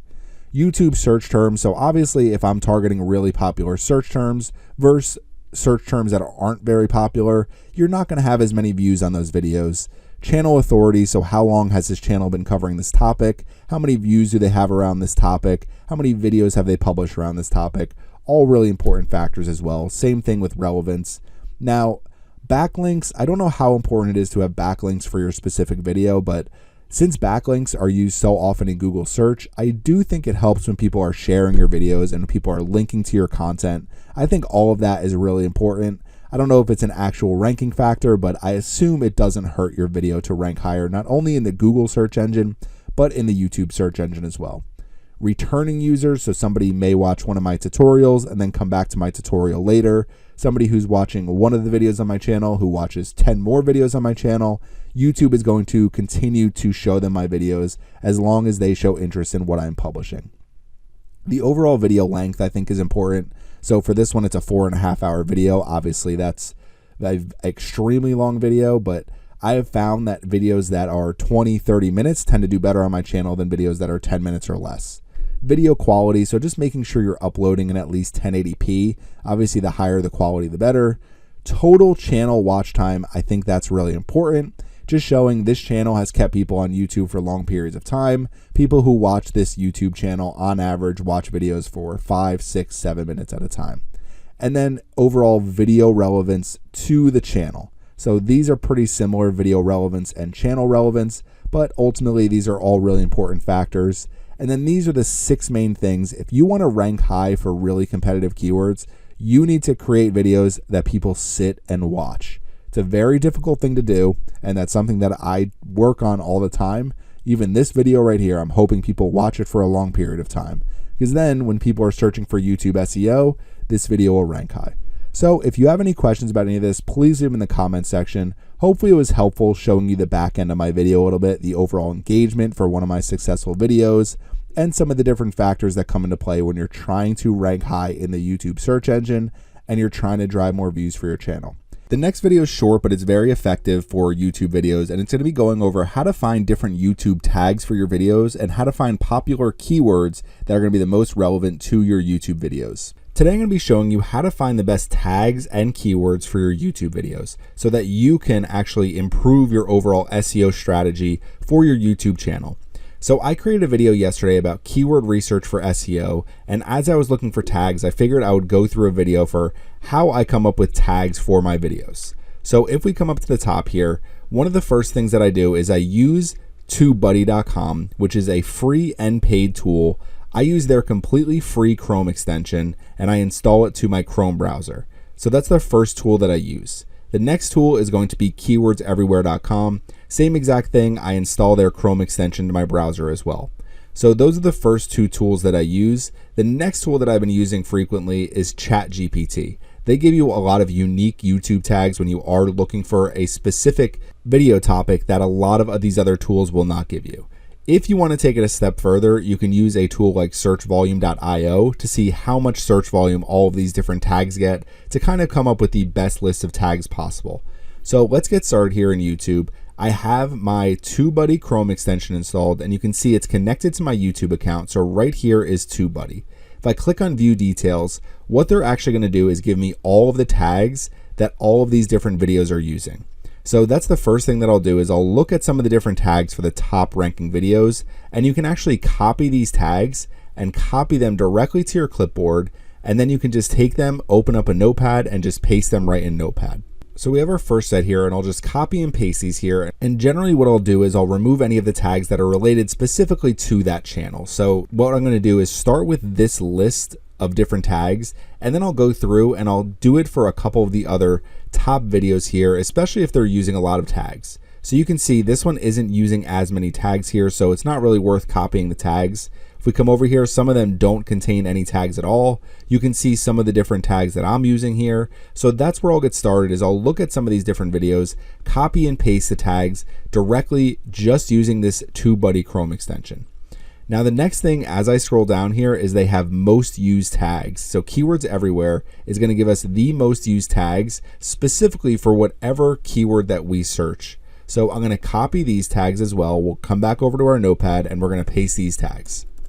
Okay, so you can see our list is growing here, and you may have some redundancy, especially as you're using multiple tools. But right now we have a good list of tags just using Keywords Everywhere and also using tags from other people's videos that are available to us by using TubeBuddy. The other thing we can do is we can come over here to ChatGPT and we're going to copy these ones as well. So we'll take all of these tags, we're going to copy them, come over here, and we're going to paste these tags. Now you may be wondering, how do I decide which tags to use exactly? What I like to do is kind of go through some of these different tags and say, this tag is going to be actually relevant for this video. Now some of these really broad tags I don't use as much for some of these videos. I try to use the tags that are going to be the most relevant for whatever my video is actually about. So I'll get rid of some of these really broad tags, and then what I like to do is find tags like SEO tips 2023, something that's really more exact to exactly what my video is going to be about. Now what I can do is take some of these main tags, we'll get rid of anything that doesn't have 2023 in it because I want to make sure that people are seeing the most relevant video possible. So you're going to have, again, some repeat keywords as you go through this process. The other thing that you can do is go directly to Google and enter your keyword into Google. And if you're using keywords everywhere and you scroll down, you're going to have related keywords. So a lot of times I'll take these ones, I'll copy these keywords. So we'll put those directly into Notepad. We'll keep coming down here. People also search for, so some of these are going to be similar to the ones above. And then we have long tail keywords as well. So we could take all of these different keywords that we've entered and come over down here, copy and paste them. We could even do SEO keyword research. So we could do some different tags as we go through this process. But what I eventually do is I'll take all of these tags, we'll copy them. You come over here to searchvolume.io, we'll copy and paste these tags here and submit. And what they're going to do is they're going to give us the average monthly searches for all of these different keywords here. And generally what I'll do is I'll take out some of the most popular keywords that are going to be the most relevant to my actual video. So something like Google Analytics, to me, not relevant to the video, even though there's a ton of search volume here, not something that I want to use for a tag. However, Google Keyword Planner, since I did use that for my video, what you'll see is if we come back over here and we scroll down, is right here in my description. In this video, we will show you how to do SEO keyword research using Google Keyword Planner. So sometimes I'll incorporate some of those other videos as I'm going through some of my descriptions as well, and I'll try to use some of them in my title. So I will adjust titles at times, but what I like to do is take all of these keywords from searchvolume.io and find the ones with the actual most average monthly searches that are the most relevant to my video. So for example, even though my video is about keyword research for SEO, you can see something like keyword research tool gets way more average monthly searches. Now, tags aren't the end all be all for ranking high in YouTube, but it does help to use the right keywords in your description, in your title, and with your tags, and also creating descriptions that are going to go over some of these different things.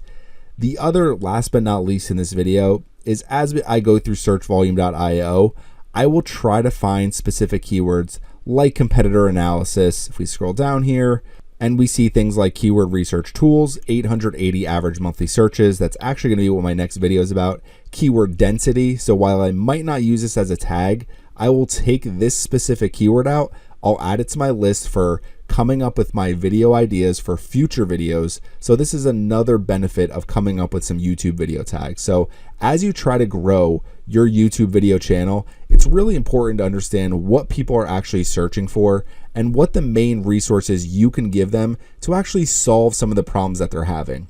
Now, I don't think every single tag list I create for my videos is absolutely perfect, but I do try to incorporate some of these high search volume and very relevant tags.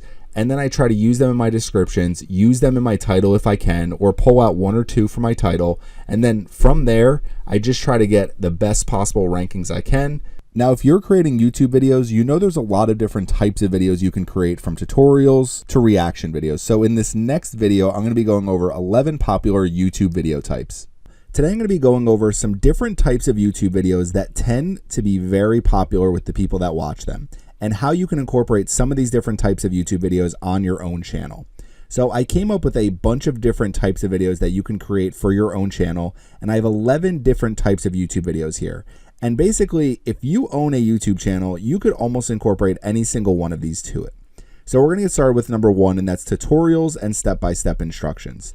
So for the examples I found here, obviously there are millions of tutorials on WordPress to teach people how to do everything. I recently watched a tutorial for how to install a mailbox because I had to replace my mailbox. So I watched a tutorial, followed the instructions, and now my mailbox is standing upright and it looks great. So right here, I have a WordPress tutorial for beginners 2023. It was 4 months ago. It's 8.5 hours. It has over 100,000 views. So obviously one example of a tutorial. And then somebody who's covering the same exact topic, WordPress, a tutorial for beginners in 15 minutes. Now it says complete here, but I can imagine it's not a complete WordPress tutorial, but it is probably a good getting started guide for somebody who doesn't know anything about WordPress. Now, the last example I have here for tutorials is a makeup tutorial. So basically, anybody who is looking for step-by-step instructions for how to do anything is going to be a tutorial video, and these generally are very popular, especially around popular subjects that people are regularly researching, because if you can say, here is how to do this step-by-step, you are showing somebody exactly how to solve the problem that they're having. So number one, tutorials and step-by-step instructions could be for basically any possible thing you can think that somebody may have trouble doing that you know how to do. Number two is going to be interviews and live podcasts. So one of the most popular video series on YouTube is Hot Ones. So it's First We Feast. It's called Hot Ones Videos, and the creator here interviews generally an A-list or B-list celebrity, and they eat hot wings throughout the entire time, and the wings get hotter as they go. So obviously it makes for a pretty good interview, but right here they interviewed Jake Gyllenhaal 3 days ago, 2.8 million views. So obviously plenty of views on this video. Now, the other thing that's been very popular is people are already recording podcasts, so why not set up video cameras, record themselves do it, and publish it to YouTube as well, and be able to get monetization from YouTube as well as the podcast feed. So here's an example of this past weekend is just a podcast and now basically a video series, number 401, 801,000 views 8 months ago, and it's just two people sitting in chairs talking. So a pretty effective way to create videos and a very effective way to repurpose existing content. If you're already recording a live podcast, why not set up video cameras, have a studio, and publish them to YouTube as well? It's only going to help you reach more people. So interviews, live podcasts, there's a bunch of different examples of interviews. It could be funny interviews, it could be serious interviews, but they generally do pretty well, especially when it's people who are more popular, who people actively go out and look for videos with certain people in them. So if you're interviewing those people, then obviously that's going to help your channel grow much faster. Number three is going to be product reviews using the actual product. And for this one, I just found one example, and there's plenty of other examples, but is the $700 Dyson V15 worth it, non-sponsored? This 1 year ago, 726,000 views, and it's somebody using this actual Dyson. It says they purchased it themselves, and they're just leaving a positive review for this product. So this is one great way for brands to not only show people how to use their product, but also for brands to get influencers to highlight their product by using product reviews. You're going to find these all over YouTube because you, rather than reading about a product, you can actually watch someone using that product, and it's going to be much more likely to get someone to convert. And they're also very popular videos because people are researching these products and wondering whether or not they should purchase this vacuum or any number of the other vacuums they could purchase. So product reviews using an actual product, another very popular type of YouTube video. Now, number four is an educational video, which is very similar to a tutorial or step-by-step instructions. But with educational, I kind of look at this more as somebody is covering a specific topic and creating a video about that one topic. It doesn't necessarily have to be a how-to type video. It's just a, here is exactly what this thing is that you're trying to learn. So if we look at a few examples, number one, Investopedia Compound Interest Explained. They created this video 9 years ago. It's just on a definitions playlist, 1.5 million views. So obviously very popular, only 2 minutes long. Now, the same exact topic, compound interest formula, exponential growth of money, part one, how to calculate compound interest. This is 3 years ago, 290,000 views. So it says Algebra 2 course, but essentially it's just somebody teaching compound interest, and this is almost 50 minutes long. So also very popular, but both of those are examples of just educational videos, taking a topic like compound interest and creating a video showing people exactly what it is. There's a short version of it and then a longer version. So you can honestly create both versions of the educational video because there may be people that are just looking for a definition, and there's going to be other people looking to do a deep dive. So number four, educational videos.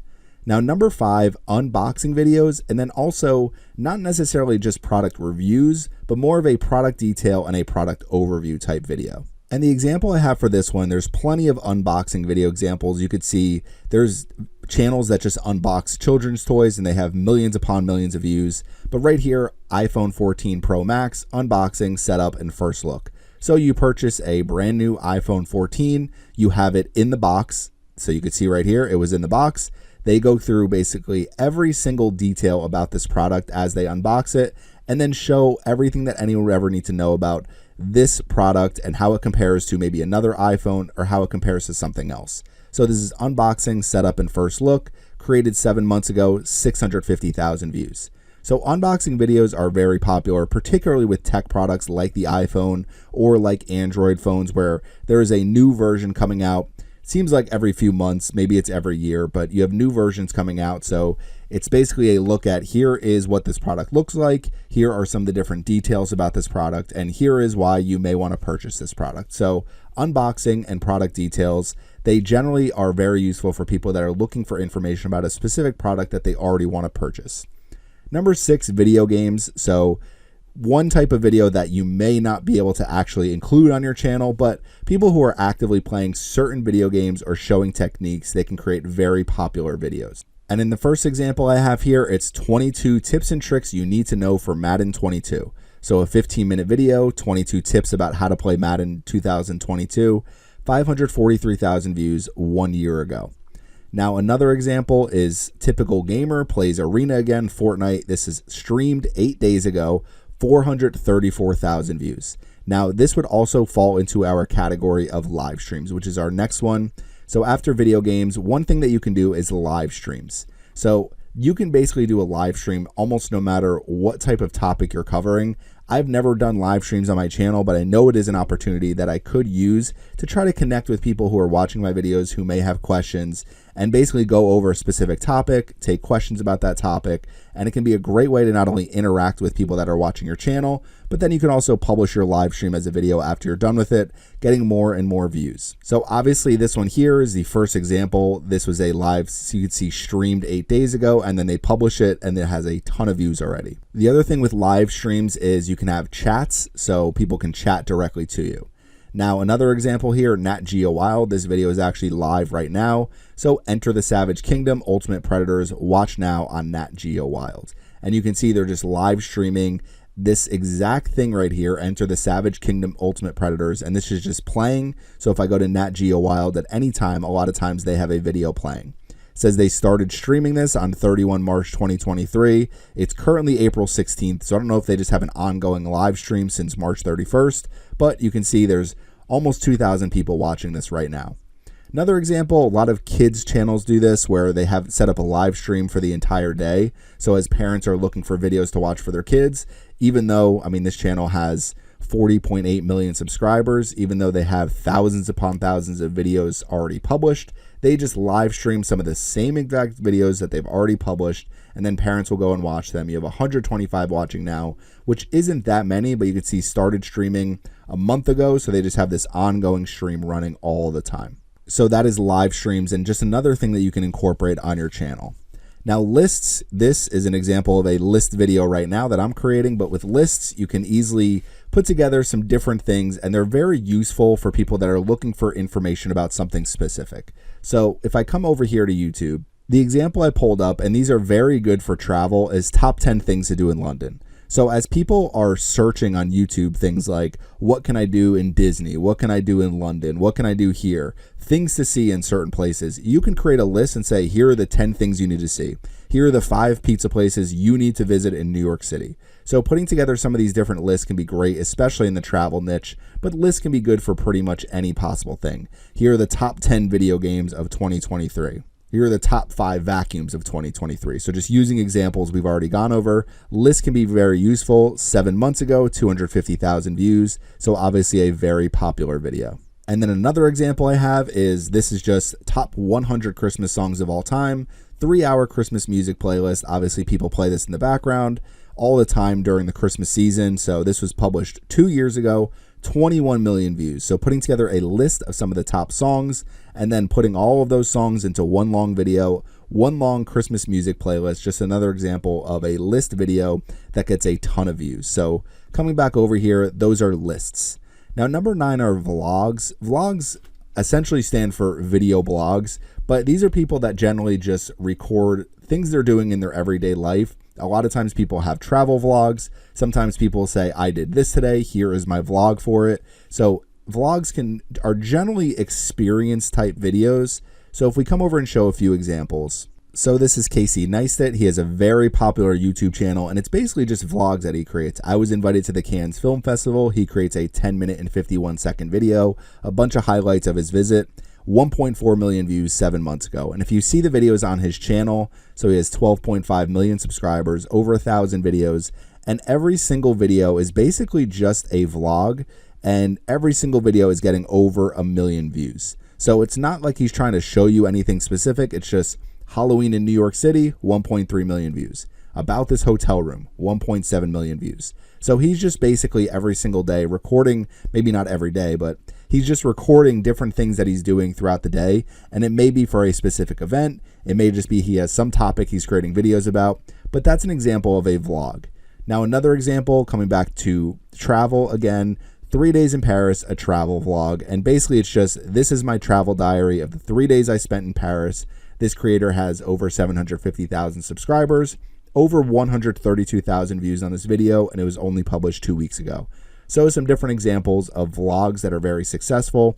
And what I will tell you about vlogs, they can be really difficult at first because you may feel like you're not getting that many views. It's not overly popular, but with vlogs, you have to be consistent and you have to kind of find a formula for these are the types of videos I'm going to create, and I'm going to make sure I'm publishing a new video at least, let's just say every week, every month. So you're trying to keep up with your channel, and you can't just publish 10 vlogs and be like, okay, well, these weren't successful, I'm done with it. You need to consistently publish your vlogs. Now, number 10 is news. So unfortunately, most of the news videos that get a ton of views are kind of things I just don't want to show in this video. So just negative news stories all the time. So I came up with a couple of different examples. The first being the NBC News nightly news full broadcast. So this was published 16 hours ago, 654,000 views.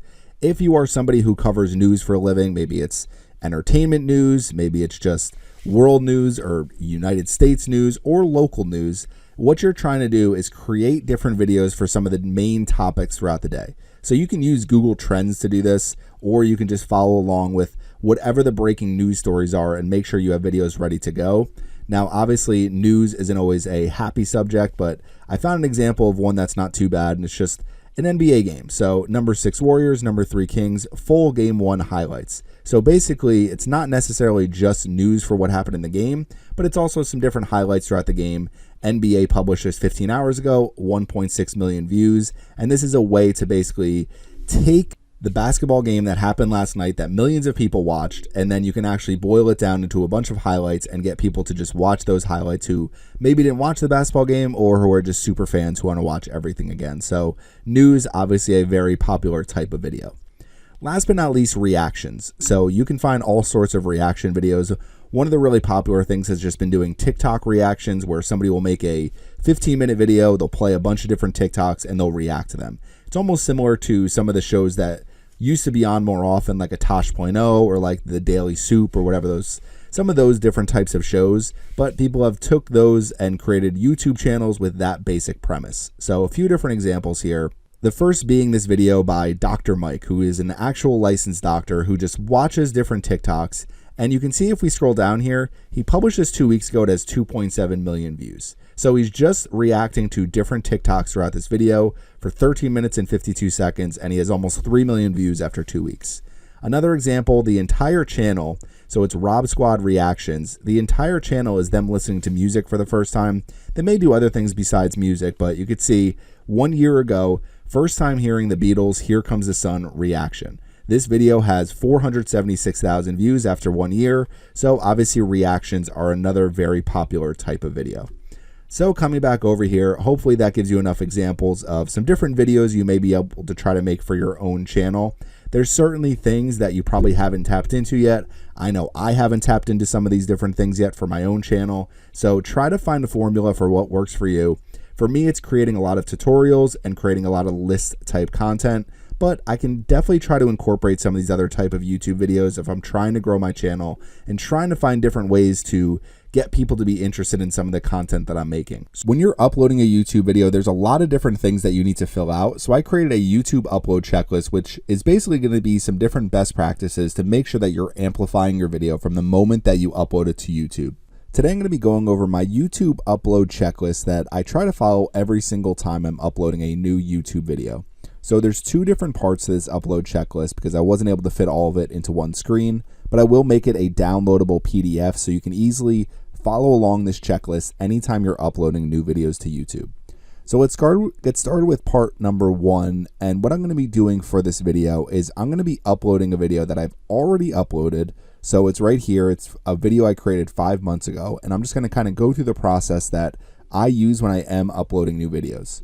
So it's a video 7 best practices for Google responsive search ads. So the very first thing is my main keyword here is responsive search ads, Google responsive search ads. So basically that is the main keyword that I am trying to target with my video. So one of the very first things I'll do, and I don't know if this has any impact whatsoever on my rankings or anything like that, is I will name the actual video file and the thumbnail file that I'm using with my targeted keyword. So I truthfully don't know if that has anything to do with the ranking factor, but since I'm targeting that keyword, rather than putting movie 1 and thumbnail 1 as my name, I'd rather use Google responsive search ads. So coming over here, clicking on create and uploading a video. So when I click to upload my video, you can see my thumbnail here, Google responsive search ads, and you can see my video file. So I'm going to click on my video file and start my upload. So now while this is uploading is when I will do a lot of the other steps throughout my upload checklist. So that's number 1, is just save the video file and thumbnail file using my targeted keyword. Now the next thing is going to be to create an SEO friendly video title that uses the keyword I am trying to target in the title. So coming back over here, you can see in my other video, it was 7 best practices for Google responsive search ads, create relevant search ads that convert. So I would actually probably rename this video, and I may end up renaming it. Keep in mind, you can always rename the title of your video. So one thing I would probably do is Google responsive search ads, just start with my main keyword, and then do 7 best practices to drive conversions. So I think that's a better title, and I may end up updating my existing title here. And then let's open up my edit video because I'm just going to copy and paste the description I use. But that would be the next thing, is creating a video title that uses the keyword in the title. And I try to put the keyword early on in the video. So basically when people are seeing the video title here, sometimes they get cut off. So you'll see free keyword research course for 2023, ChatGPT for blog posts, 10 Google ads best practices, Google responsive display ads. This is one I have to update. But you can see I try to put whatever keyword I'm targeting early on in the video title. Now the next thing is going to be the video description. So I try to use at least 3,000 characters in the description. If I have relevant video chapters, I will use them. In this video I didn't, but I could set up video chapters. So for each individual best practice that I'm going over, I could set that up as a different video chapter. I tend to use video chapters more for longer videos where there's more step-by-step tutorial type instructions throughout the videos. So in order to use video chapters, they're pretty easy actually. When you're uploading your video, you're here in the description. So you write, let's make sure you have some text at the very top of your description. I'm going to come over here and copy and paste my description for my existing video. But I always generally start with a paragraph at the top that is just a basic overview, making sure I'm using the main keywords I'm targeting here in the very beginning, because sometimes only the very beginning of this shows when people are seeing the search results in YouTube or in Google. So I almost view this as my meta description for my video. So coming back over here, we're going to paste my entire description. And one of the things that you can do, and I don't have it here, but you can come down and do something like video chapters. So once we have video chapters here, all you need to do is set timestamps. So basically, let's just say the first best practice starts at 50 seconds, and then you put a description for what's happening. So best practice 1. So basically I would set up each best practice, whatever it is that I'm going over. And then let's just say the next one is 3 minutes and 35 seconds. This would be best practice 2. So you would keep doing this throughout the video to set up different chapters, and people can easily scroll through your video and see every single thing that you're going over throughout your video. So my upload checklist here, adding video chapters tends to help. Having longer SEO friendly keyword focused descriptions tends to help in my YouTube rankings as well. And then what I also try to do is link to some relevant videos. And a lot of times what I'll link to are not only videos that are relevant, but videos that I'm trying to amplify. So I have a Google Ads course on my channel. So I've linked to that video in a lot of my different Google Ads videos.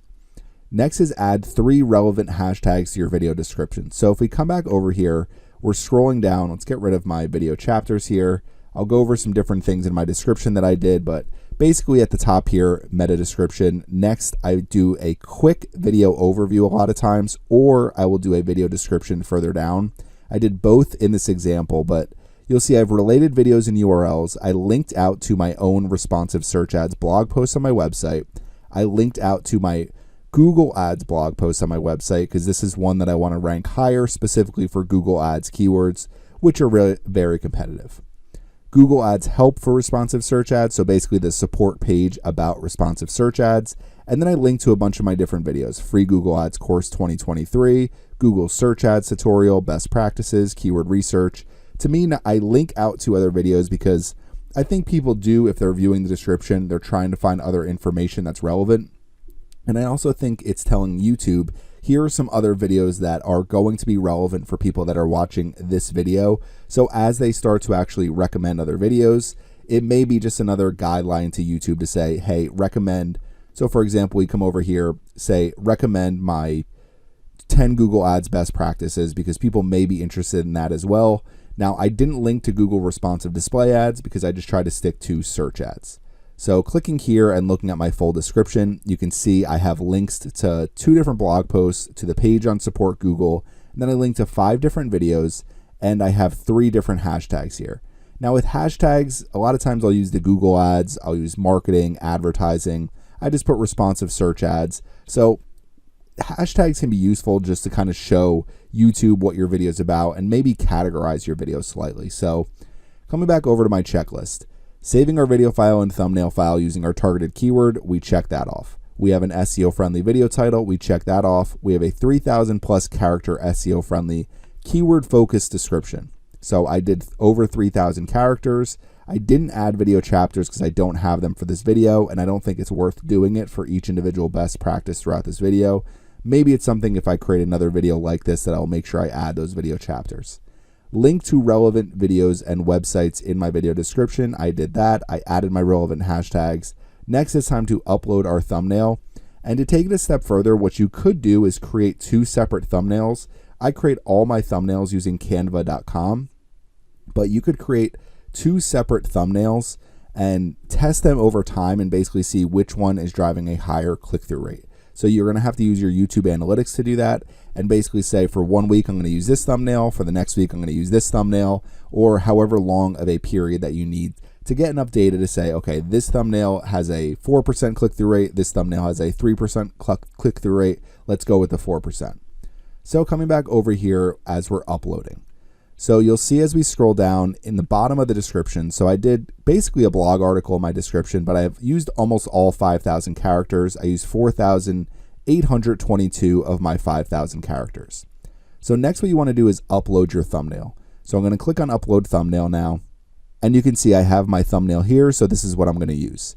Now again, you can test thumbnails. You're just going to have to swap your thumbnails and basically check which ones are performing better. It can be worthwhile, especially for really popular videos. This video, I think, only got about 5,000 views over the course of 5 months, so not overly popular, probably not something that's worth testing, but like my free keyword research course and some of the other videos I've created, it probably is worth testing some different thumbnails to see if people are clicking on one more than the other. So coming back over here, the next thing we're going to do, so we have our thumbnail, we have our description, and we have our title, and we've done some of the other steps. So the next thing we're on is playlists, and there's going to be a lot of video settings on the screen as well. So coming over to part 2, you want to add your video to any relevant playlist you have and create a new playlist if you need to. If you're creating new types of content, for example, I recently created a lot of different ChatGPT videos, so I created a ChatGPT marketing tutorials playlist. Now for this one, the best playlist is just Google Ads. So as I search for a playlist, Google Ads tutorials. If I have other playlists related to ad copy or copywriting or creating specifically to advertisements or creative, then this could be another playlist I can create, but I don't have that playlist right now. I'm not going to create it for this specific video, so we're just going to add this directly to my Google Ads tutorials. Next, we're going to scroll down. So audience, this video is set to not made for kids. So basically all of my videos are not made for kids. Age restriction advanced, I don't restrict my video to viewers over 18 only because there's really no issue with somebody younger than 18 watching my videos. Next is, does this video include paid promotion? My video doesn't include paid promotion, but you have to click yes if you are actually paid to include a product or service in your video. So if I go over a specific tool that a company paid me to use, then I would click yes. I have never actually done paid promotion in any of my videos ever. So it's just something I don't really believe in. So it's just not something I do. So coming back over here, we're setting our audience, promotion, license, captions, the date we recorded, and category settings. Now, the other thing is going to be adding relevant keyword focused tags, and you want to use all the characters for your tags. So we come back over here. Basically, these are 2 steps in one. I set automatic chapters for this video, so it should actually automatically create a chapter for each of my best practices or any of key moments throughout the video. And then you can do automatic places. So if there's any public places like restaurants and shops that you are going over, then this will feature some of those places and highlight them in your videos. So I generally check automatic chapters if I don't add them myself. I did these ones at the top here. We come down to tags. I will do the tags in a minute, but if we keep scrolling down, this is TubeBuddy. So I have the TubeBuddy Chrome extension installed, so they will recommend 3 different tags to me. So not the worst thing in the world to kind of have a few different tags to start with. Keep scrolling down. Language and caption certification. So your video language and your caption certification. This content has never aired on television. There's a few different things here, but my content never airs on television, so it's not something I ever change. Video language for me is English. Recording date, basically I set whichever date I recorded it. A lot of times I upload videos on the same day, so I'll set the day that I'm uploading it for the recording date. If your video location, if you're doing a video from a specific location, you can set that here. Just search for the location and it should come up. License and distribution, I never change the license. I always just do standard YouTube license. I always allow embedding, and probably 99% of the time I publish to my subscription feeds and I notify subscribers. Sometimes for smaller and shorter videos, I won't publish the subscriptions feed or notify subscribers. I'll just kind of put the video out there. If it's something where I'm targeting a specific keyword and maybe the video isn't necessarily something that I think my subscribers are going to be ultra interested in. Short sampling, allow people to sample this content. This is really just a matter of preference. I generally leave this checked. I haven't had any issues with it. So category, mine automatically defaults to education because that's usually what all my videos are. They're educational videos, but you can update your category here depending on the types of video you're creating. There's a few different things you can set here. I don't do any of these really too often. Sometimes I'll go through and do like a how-to, a problem walkthrough. So you can adjust some of these different categories for your video. I haven't really noticed any difference in, people watching my videos more or less for this. So if it's something where I was actually doing something for an exam or something like that, then it would be something I would change more often. So comments and ratings, I generally just leave hold potentially inappropriate comments for review. I've never used increased strictness, but this may be something that's worth trying. I don't get too many comments that I need to actually moderate, so I don't do too much as far as comments and ratings. Sort by the top comments, show how many viewers like this video, and if you want to add a fundraiser, you can do that now. So let's scroll up to the top and let's start doing some tags. I generally start with the main keywords I'm targeting, and I will do responsive search ads. I'll do Google responsive search ads. So basically any keyword related to my videos, I will add as a tag, and I will use all 500 characters here. A lot of times what I'll do is something like this and see what comes up. So responsive search ads, responsive ads. You could just do responsive ads. So I will try to figure out every single keyword like this that would be the most relevant for my video first. If we come into the back end of my other video and we see the tags I set for this video, what I like about this is it actually shows you, this is based on TubeBuddy, but it actually shows me where I'm ranking for these different keywords with this video. So this responsive search is 12th, but Google responsive search ads, I have the top spot for a lot of these different keywords here. So I really don't need to update this video, even though I created it last year. I'm still ranking really high with this video, so it's one of those things where I was going to recreate a video that I created over a year ago, but I was still ranking at the very top of YouTube, so I haven't recreated it yet. So if you're not sure where your video is ranking, you can always use the tags to figure it out, but you can see some of the different tags I use here. Now, Google search ads, I'm not ranking at all with this specific video, so that might be something where it's, okay, how can I rank higher for Google search ads specifically? But this is how I do tags, and basically my main tags are going to be all geared towards the exact video. Because if you put something here like Google Ads tutorial, Google Ads, how to run Google Ads, different things like that, generally a video like this isn't going to rank that high because it's such a popular and high search volume keyword. Google Ads in particular and Google Ads tutorial that I really need to make sure I have a video that's worth ranking on the first page of the YouTube search results, really in those top 10 spots is what I'm trying to get to, in the top 5 ideally. So coming back over to our checklist, we have added our video to playlists, we've added our tags, we've used all of our characters. Obviously I did it for my video that I've already uploaded. Set everything as far as the audience, promotion, license, everything like that. That's going to vary depending on your video. Next is going to be select our monetization settings for our video and then review ad suitability.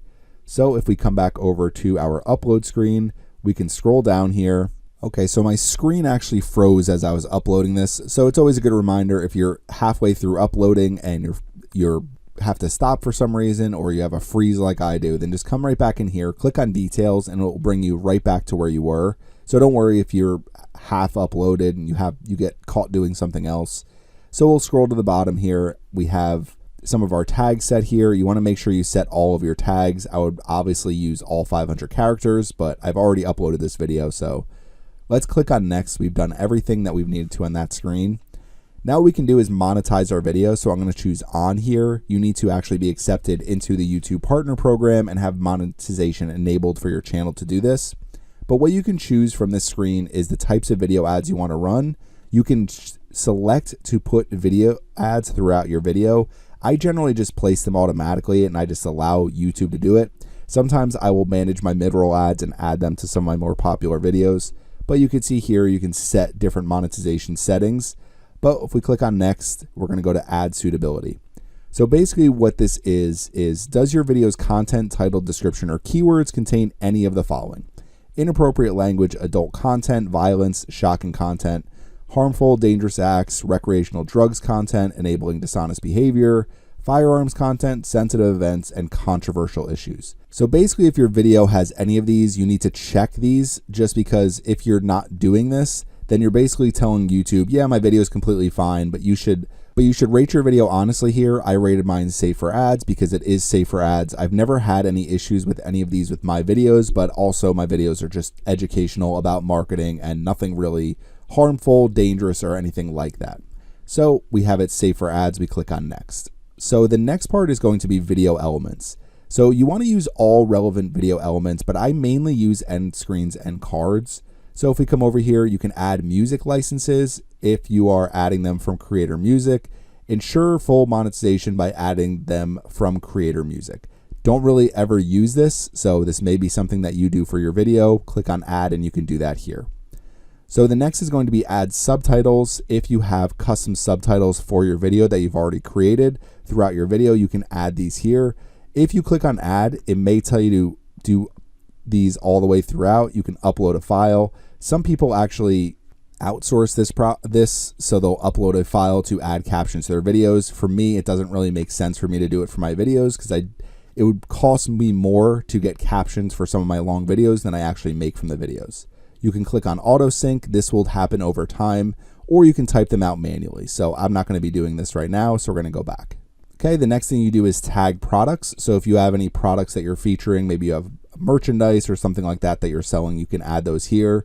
I usually add end screens. Click on add, and there's a bunch of different templates here.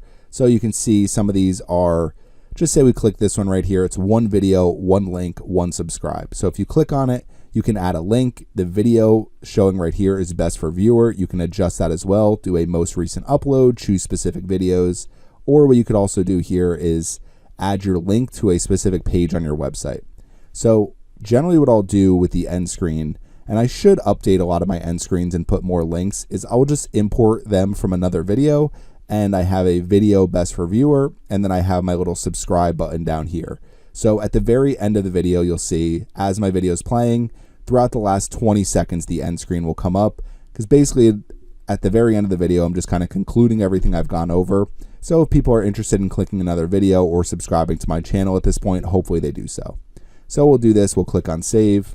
And then the next thing is going to be cards. So you can promote related content during your video. So I generally will add a relevant playlist to my video. So for this one, I could do my Google Ads tutorials.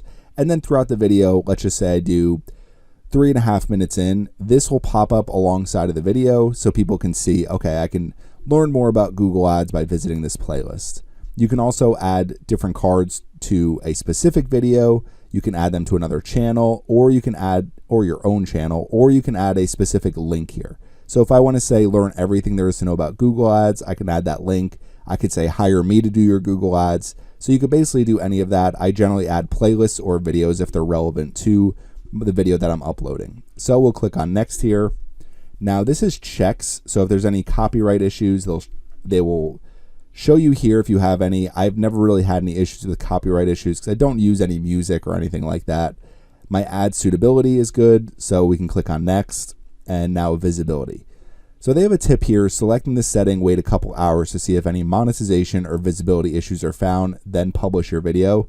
This could be useful if you are creating content that may be a little more controversial and you're not sure if you're going to have issues with monetization or if your video is going to be visible immediately. I generally just click on public, and click on publish, and that's how I will publish my video. So you'll see here we have add all relevant video elements, including end screens and cards. After that, I publish my video. I generally watch my video. I will like my own video. I will share my video on social media, and I will comment on my video. Now, last but not least, write a corresponding blog article and embed your video. So assuming you have a website, assuming you also write blog posts, a lot of times what I'll do is when I upload a video like this, so if we come over here, you can see I've liked my video already. I've shared this video on social media before. Maybe I'll share it again today. If we keep scrolling down to the bottom, what I'll do a lot of times, so here's my featured playlist. So that's what I did with my video card. So if you put cards, you'll actually show up here as well as up at the top of the video. And then I just have, please let me know if you have any questions about responsive search ads. Thanks for watching my video. And obviously replying to comments is very helpful for your video to gain visibility as well. But I used to reply to a ton of comments. Now it's just become more of a time issue. It's just too time consuming to kind of reply to every single comment that people are leaving me. And some people ask some pretty detailed questions that I was spending way too much time answering in the past. So I do try to answer some shorter questions if I can, but recently I haven't answered them as much. Now my final thing here is I have a blog post here. So very similar to the YouTube Google responsive search ads, 7 best practices. And as we scroll down here, I have my video embedded right here. I have a blog article where I go over some different things with responsive search ads. I have a few screenshots down at the bottom. To me, this just helps gain more views on your video, and it's helped me rank higher in the Google search results as well, because if you're creating keyword focused video content, you should probably be focused on your blog as well. Something I haven't done enough of over the years, but pretty simple YouTube checklist. Part 1, part 2, there's 14 total things here. You can add more things to this checklist. You can change anything that I went over that you don't necessarily agree with or think that's helpful, but some of the different things that I'm doing as I'm uploading my videos. I've uploaded over 550 videos at this point, so I use this upload checklist for a lot of my videos. Writing corresponding blog articles is probably the major challenge that I have because it's just time consuming as far as creating videos, writing content, and then trying to do the other things I'm doing as far as managing clients. So this is my YouTube upload checklist. If you have any questions about it, I will put it in a downloadable PDF, and hopefully this video is helpful to help creators who aren't really sure some of the different steps they should take as they're uploading a new video to YouTube. Last but not least, I'll be going through YouTube analytics and some of the different ways that you can actually use analytics to grow your channel by figuring out what types of videos people want to watch on your channel and what keywords they're using to find your video. So in the next part of this video, I'm going to be going through YouTube analytics. Today, I'm going to be going over YouTube analytics and how you can use your YouTube analytics data to actually improve your overall view results and get more out of your content. So here are the 9 different things that I'm going to be going through in this video, how you can use YouTube analytics to grow your channel. So the first thing I'm going to be going over is advanced mode. So if you've never been to advanced mode through YouTube analytics, it has basically every single piece of information you could ever want about what's happening on your channel. So let's come back over to YouTube Analytics. We're going to click on the Content tab, and you can access this from any portion of your channel analytics, but right up at the top, you're going to see Advanced Mode. So I'm going to click on Advanced Mode now. So when you come to Advanced Mode, you're going to see something that looks like this. So it's going to show all of your content. We're looking at the last 28 days, and you can see all of my different videos, what's driving views, what's driving watch time, what's actually driving subscribers to my channel. the average view duration for a lot of these different videos. You'll see your estimated revenue for a lot of these different videos. I'm not going to be showing my estimated revenue in this video. So if you're interested in estimated revenue, that's not something I'm going to be going over. But coming into advanced mode, there's so many different things that you can look up. So you can see views, watch time, subscribers, average view duration. Clicking on any of these will just rank these videos by what is driving the most watch time, what's driving the most subscribers, or you could look at what's driving the least watch time. Maybe not the best thing to look at, but you can also look at secondary metrics. And if we come over here to more metrics, you're going to see impressions, click-through rate, shown in feed, viewed versus swiped away, unique viewers. So basically any piece of information you're interested in, end screen element clicks, card shown, YouTube premium views, fan funding, transactions, basically any possible thing you can see tied back to individual videos you can see through the advanced mode of channel analytics. So obviously there's different things that you can see directly from your analytics when you go to YouTube Studio. Coming over here is one of the best ways to see basically what pieces of content are driving the best results for your channel and figure out ideas for, okay, let me keep making videos about similar topics, because if people are interested in this video, here is another video that they're probably going to be interested in as well. So as we scroll down here, you're going to see all of my top videos by views, by watch time, all of this different information and what is really driving my channel. Now you can see my Google Ads course has been one of my most successful videos that is driving the majority of my views, my watch time, my impressions. So obviously I need to create more videos like this one. So let's come back over here. The next few things are going to be pretty simple. So the first thing is going to be the research tab. So with the research tab, you can find and save keyword ideas. It's basically a little built-in keyword research tool through YouTube Analytics. So to get there, if we click on the X here, and what you're going to see right here under Analytics is going to be Research. So we're going to click on Research, and here's what you're going to see.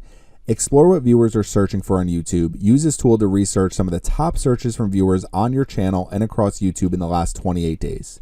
So first we'll start with my viewers searches. You could see obviously Google Ads, one of the most popular, keyword research, Google Tag Manager. Now just immediately seeing Google Tag Manager here, this tells me that people are looking for information related to Google Tag Manager who are currently watching my videos. So if I can create a video showing people the basics of Google Tag Manager, maybe a quick Google Tag Manager tutorial, a getting started guide, it will probably be helpful for a lot of the people that are visiting my channel. So I've already got an idea for a video. Google Trends, keyword research for SEO. So they're going to give you 3 different pages of data, and you're going to see the most popular keywords for my channel. Now, a few different things. Some of these different search terms here, what you want to do is look at where you're currently ranking for them and see if you can actually improve to drive more views by creating a more relevant and updated video. This is why I update a lot of my videos every single year, but you can see these are some of the most popular keywords that people are searching that are actual my viewers. You can save any of these searches here. So if you know every single year you're targeting the Google Keyword Planner, come over here, click on more and click on save, and it's going to add them to your saved searches. Now, if we go to searches across YouTube, one of the things you can do is, let's just say I want to create content around Facebook ads. So if I search Facebook ads here, they're going to give me, again, 3 different pages of keywords. And a lot of these are similar to the autocomplete keywords that you're going to see.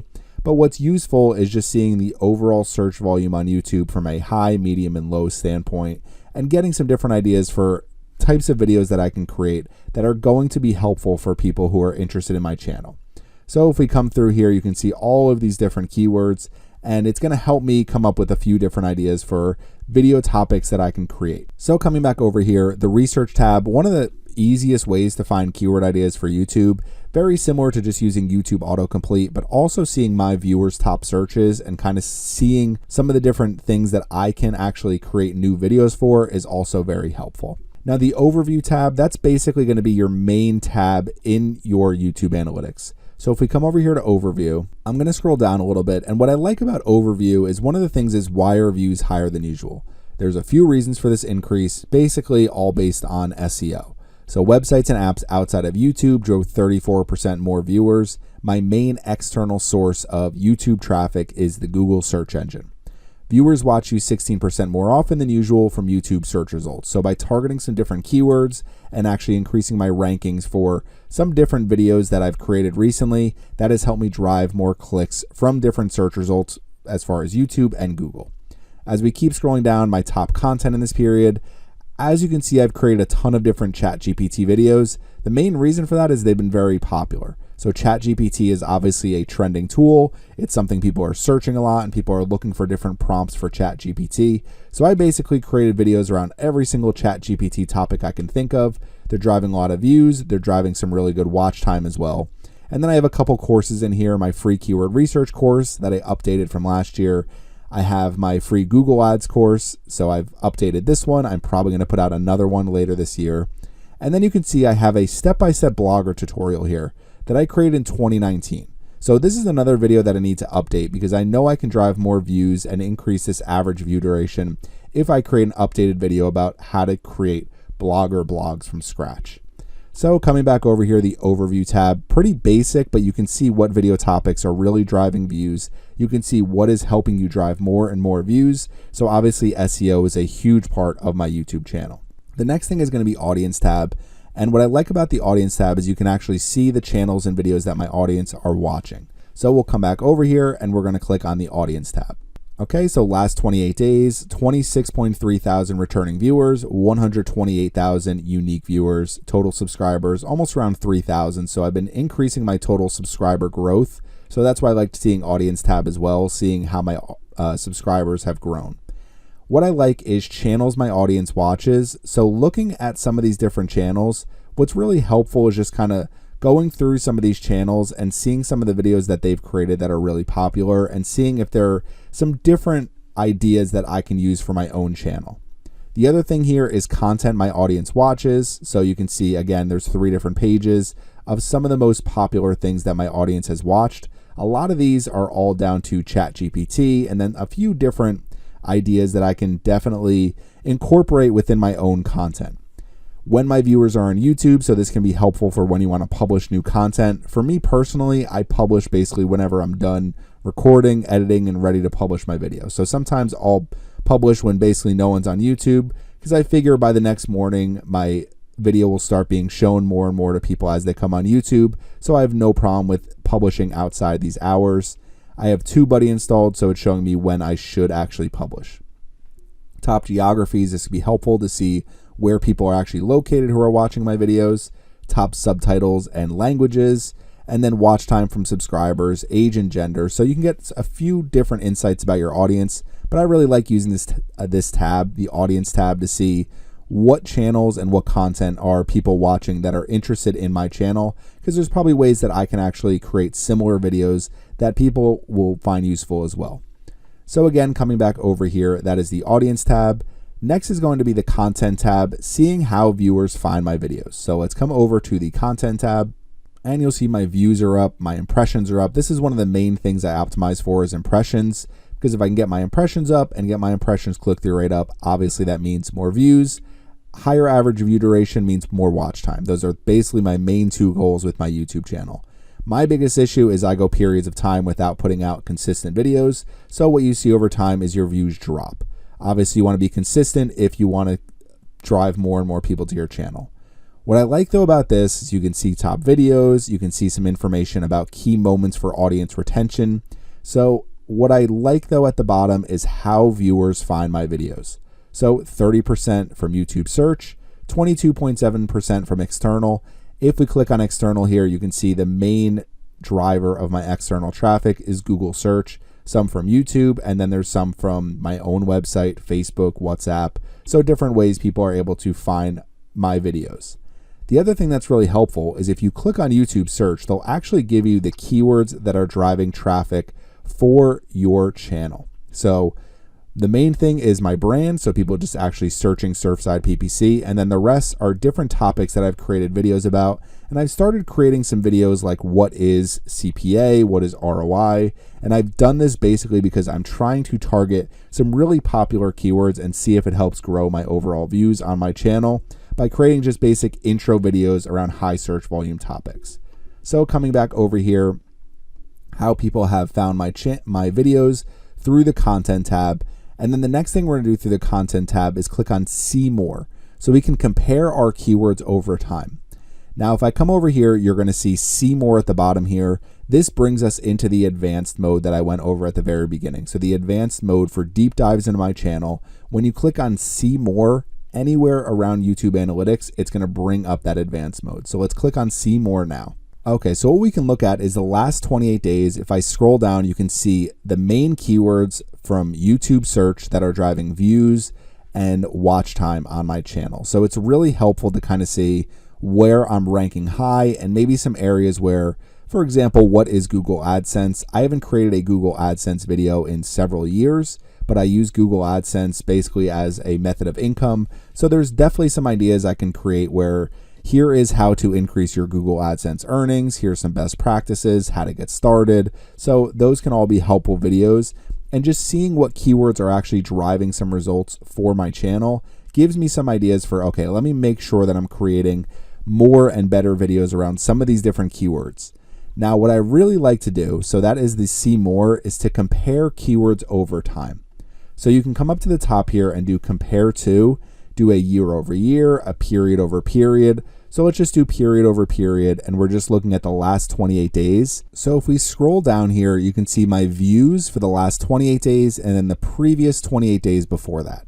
So we're just looking at my videos here, and you can see these are the different YouTube search keywords people used to find videos on my channel. So I've increased for certain keywords and I've decreased for other keywords. You can see Surfside PPC went from 420 to 618. So that's obviously a good thing, but there's going to be areas where I dropped as well. But what I've found is the more videos that I put out, the more content that I'm making around popular keywords, it helps lift a lot of these different keywords here. So in the previous period, Google Ads, 301 views, Google Ads, 414 views, Google Trends, 316, Google Trends, 443.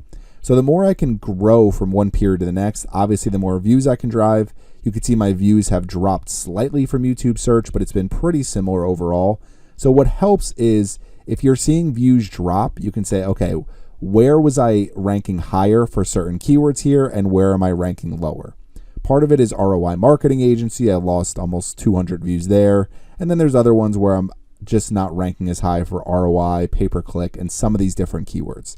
Now there's different reasons for this because it may just be in 1 month people are searching certain keywords more and certain ones are searching others. But by looking at the comparison, a lot of times what I'll do is I'll compare years over year. I will compare long periods of times like 2020 versus 2022, 2020 versus 2021, find keywords that were driving a lot of views on my videos in the past, and then realize that I need to update some of these different video tutorials that I've created, such as LinkedIn ads, Pinterest ads, Google Search Console, even my Google Ads tutorial. I need to update all of these different videos to drive more views on my channel. So that's how you can compare keywords over time. Now, the last few things, top content by watch time, top content by subscribers. So what I like to do again is instead of comparing, so we'll get rid of the compare here, click on see more again. Okay, so if we come back into the advanced mode of analytics, what I like to do sometimes is just look at which actual videos are driving the most watch time for specific periods. And I will do this for lifetime. I'll do it for a year period. Basically, as much information as I can get, I will try to incorporate into my own strategy for creating YouTube videos. So what you can see is over the last 28 days, certain videos have driven a lot of views, a lot of watch time. But for example, if we come down here, I have a 3.5 hour long keyword research course that I just recently published. I have a 1 hour long blogger tutorial. This one has driven 7,000 views. This one's driven 4,130 views. But if you look at the watch time difference, this one's basically 3 times as much as this one. If not, it's more than 3 times the watch time, even with less views. So what I'm trying to do a lot of times is figure out some of the different videos that I can create that are going to drive more impressions, longer average view durations, and really increase my overall watch time because I can have more ads show with videos that have more watch time. I'll also look at videos that are driving a lot of subscribers because that can be really helpful because subscribers can be viewers in the future. So coming over here, looking at my top content by watch time and by subscribers takes me away just from looking at, okay, this video is driving a ton of views, but however, those views aren't worth as much money as some of these other videos. You can also incorporate revenue into all of this. Obviously, I'm not showing my revenue for this specific video, but if you're trying to look at which videos are driving the most revenue, you can do the same thing with that as well. Now, the last thing I'm going to be going over for this video is analytics for individual videos, which is very helpful as I'm updating content. So if I come over here, one of the videos I created in 2020 that was really popular was my Google Search Console tutorial. Over 150,000 views, very successful video. So one of the things you can do is just click on analytics for this video. You can also do it in the back end of your YouTube Studio. So if you come to click on YouTube Studio, go to analytics or go to your videos, you can actually see all the analytics for individual videos as well. But if we click on analytics here and we open this in a new tab, we can see a ton of information for this individual video. You can see my average view duration, average percentage viewed. Up at the top, it shows total views, total watch time, total subscribers driven, and total revenue for this individual video. So it's all very helpful. The other thing that's useful is you can see where audience retention is positive in this video. So at 6 minutes and 10 seconds, 51% of people are still watching. So what that means is I can look back and see how I introed this video to make sure that when I create a new Google Search Console tutorial, I'm keeping people engaged longer because that's going to help me rank higher in the YouTube search engine. Now let's click on a few more tabs here. Let's go to Reach. In Reach, we can see the total impressions this video drove. We can see impressions click-through rate, total views, how viewers found this video, impressions, and how they lead to watch time. All of this is very, very helpful as we start to create more and more content around some of these same topics. Now, the other thing I like is YouTube search terms. So if I click on see more, it's going to open up advanced YouTube analytics and show every single search term that has driven traffic to this video. Obviously, Google Search Console and Google Search Console tutorial are the two main keywords, but by seeing how to use Google Search Console, it gives me ideas for some different things that I can use in my video title and use in my video description.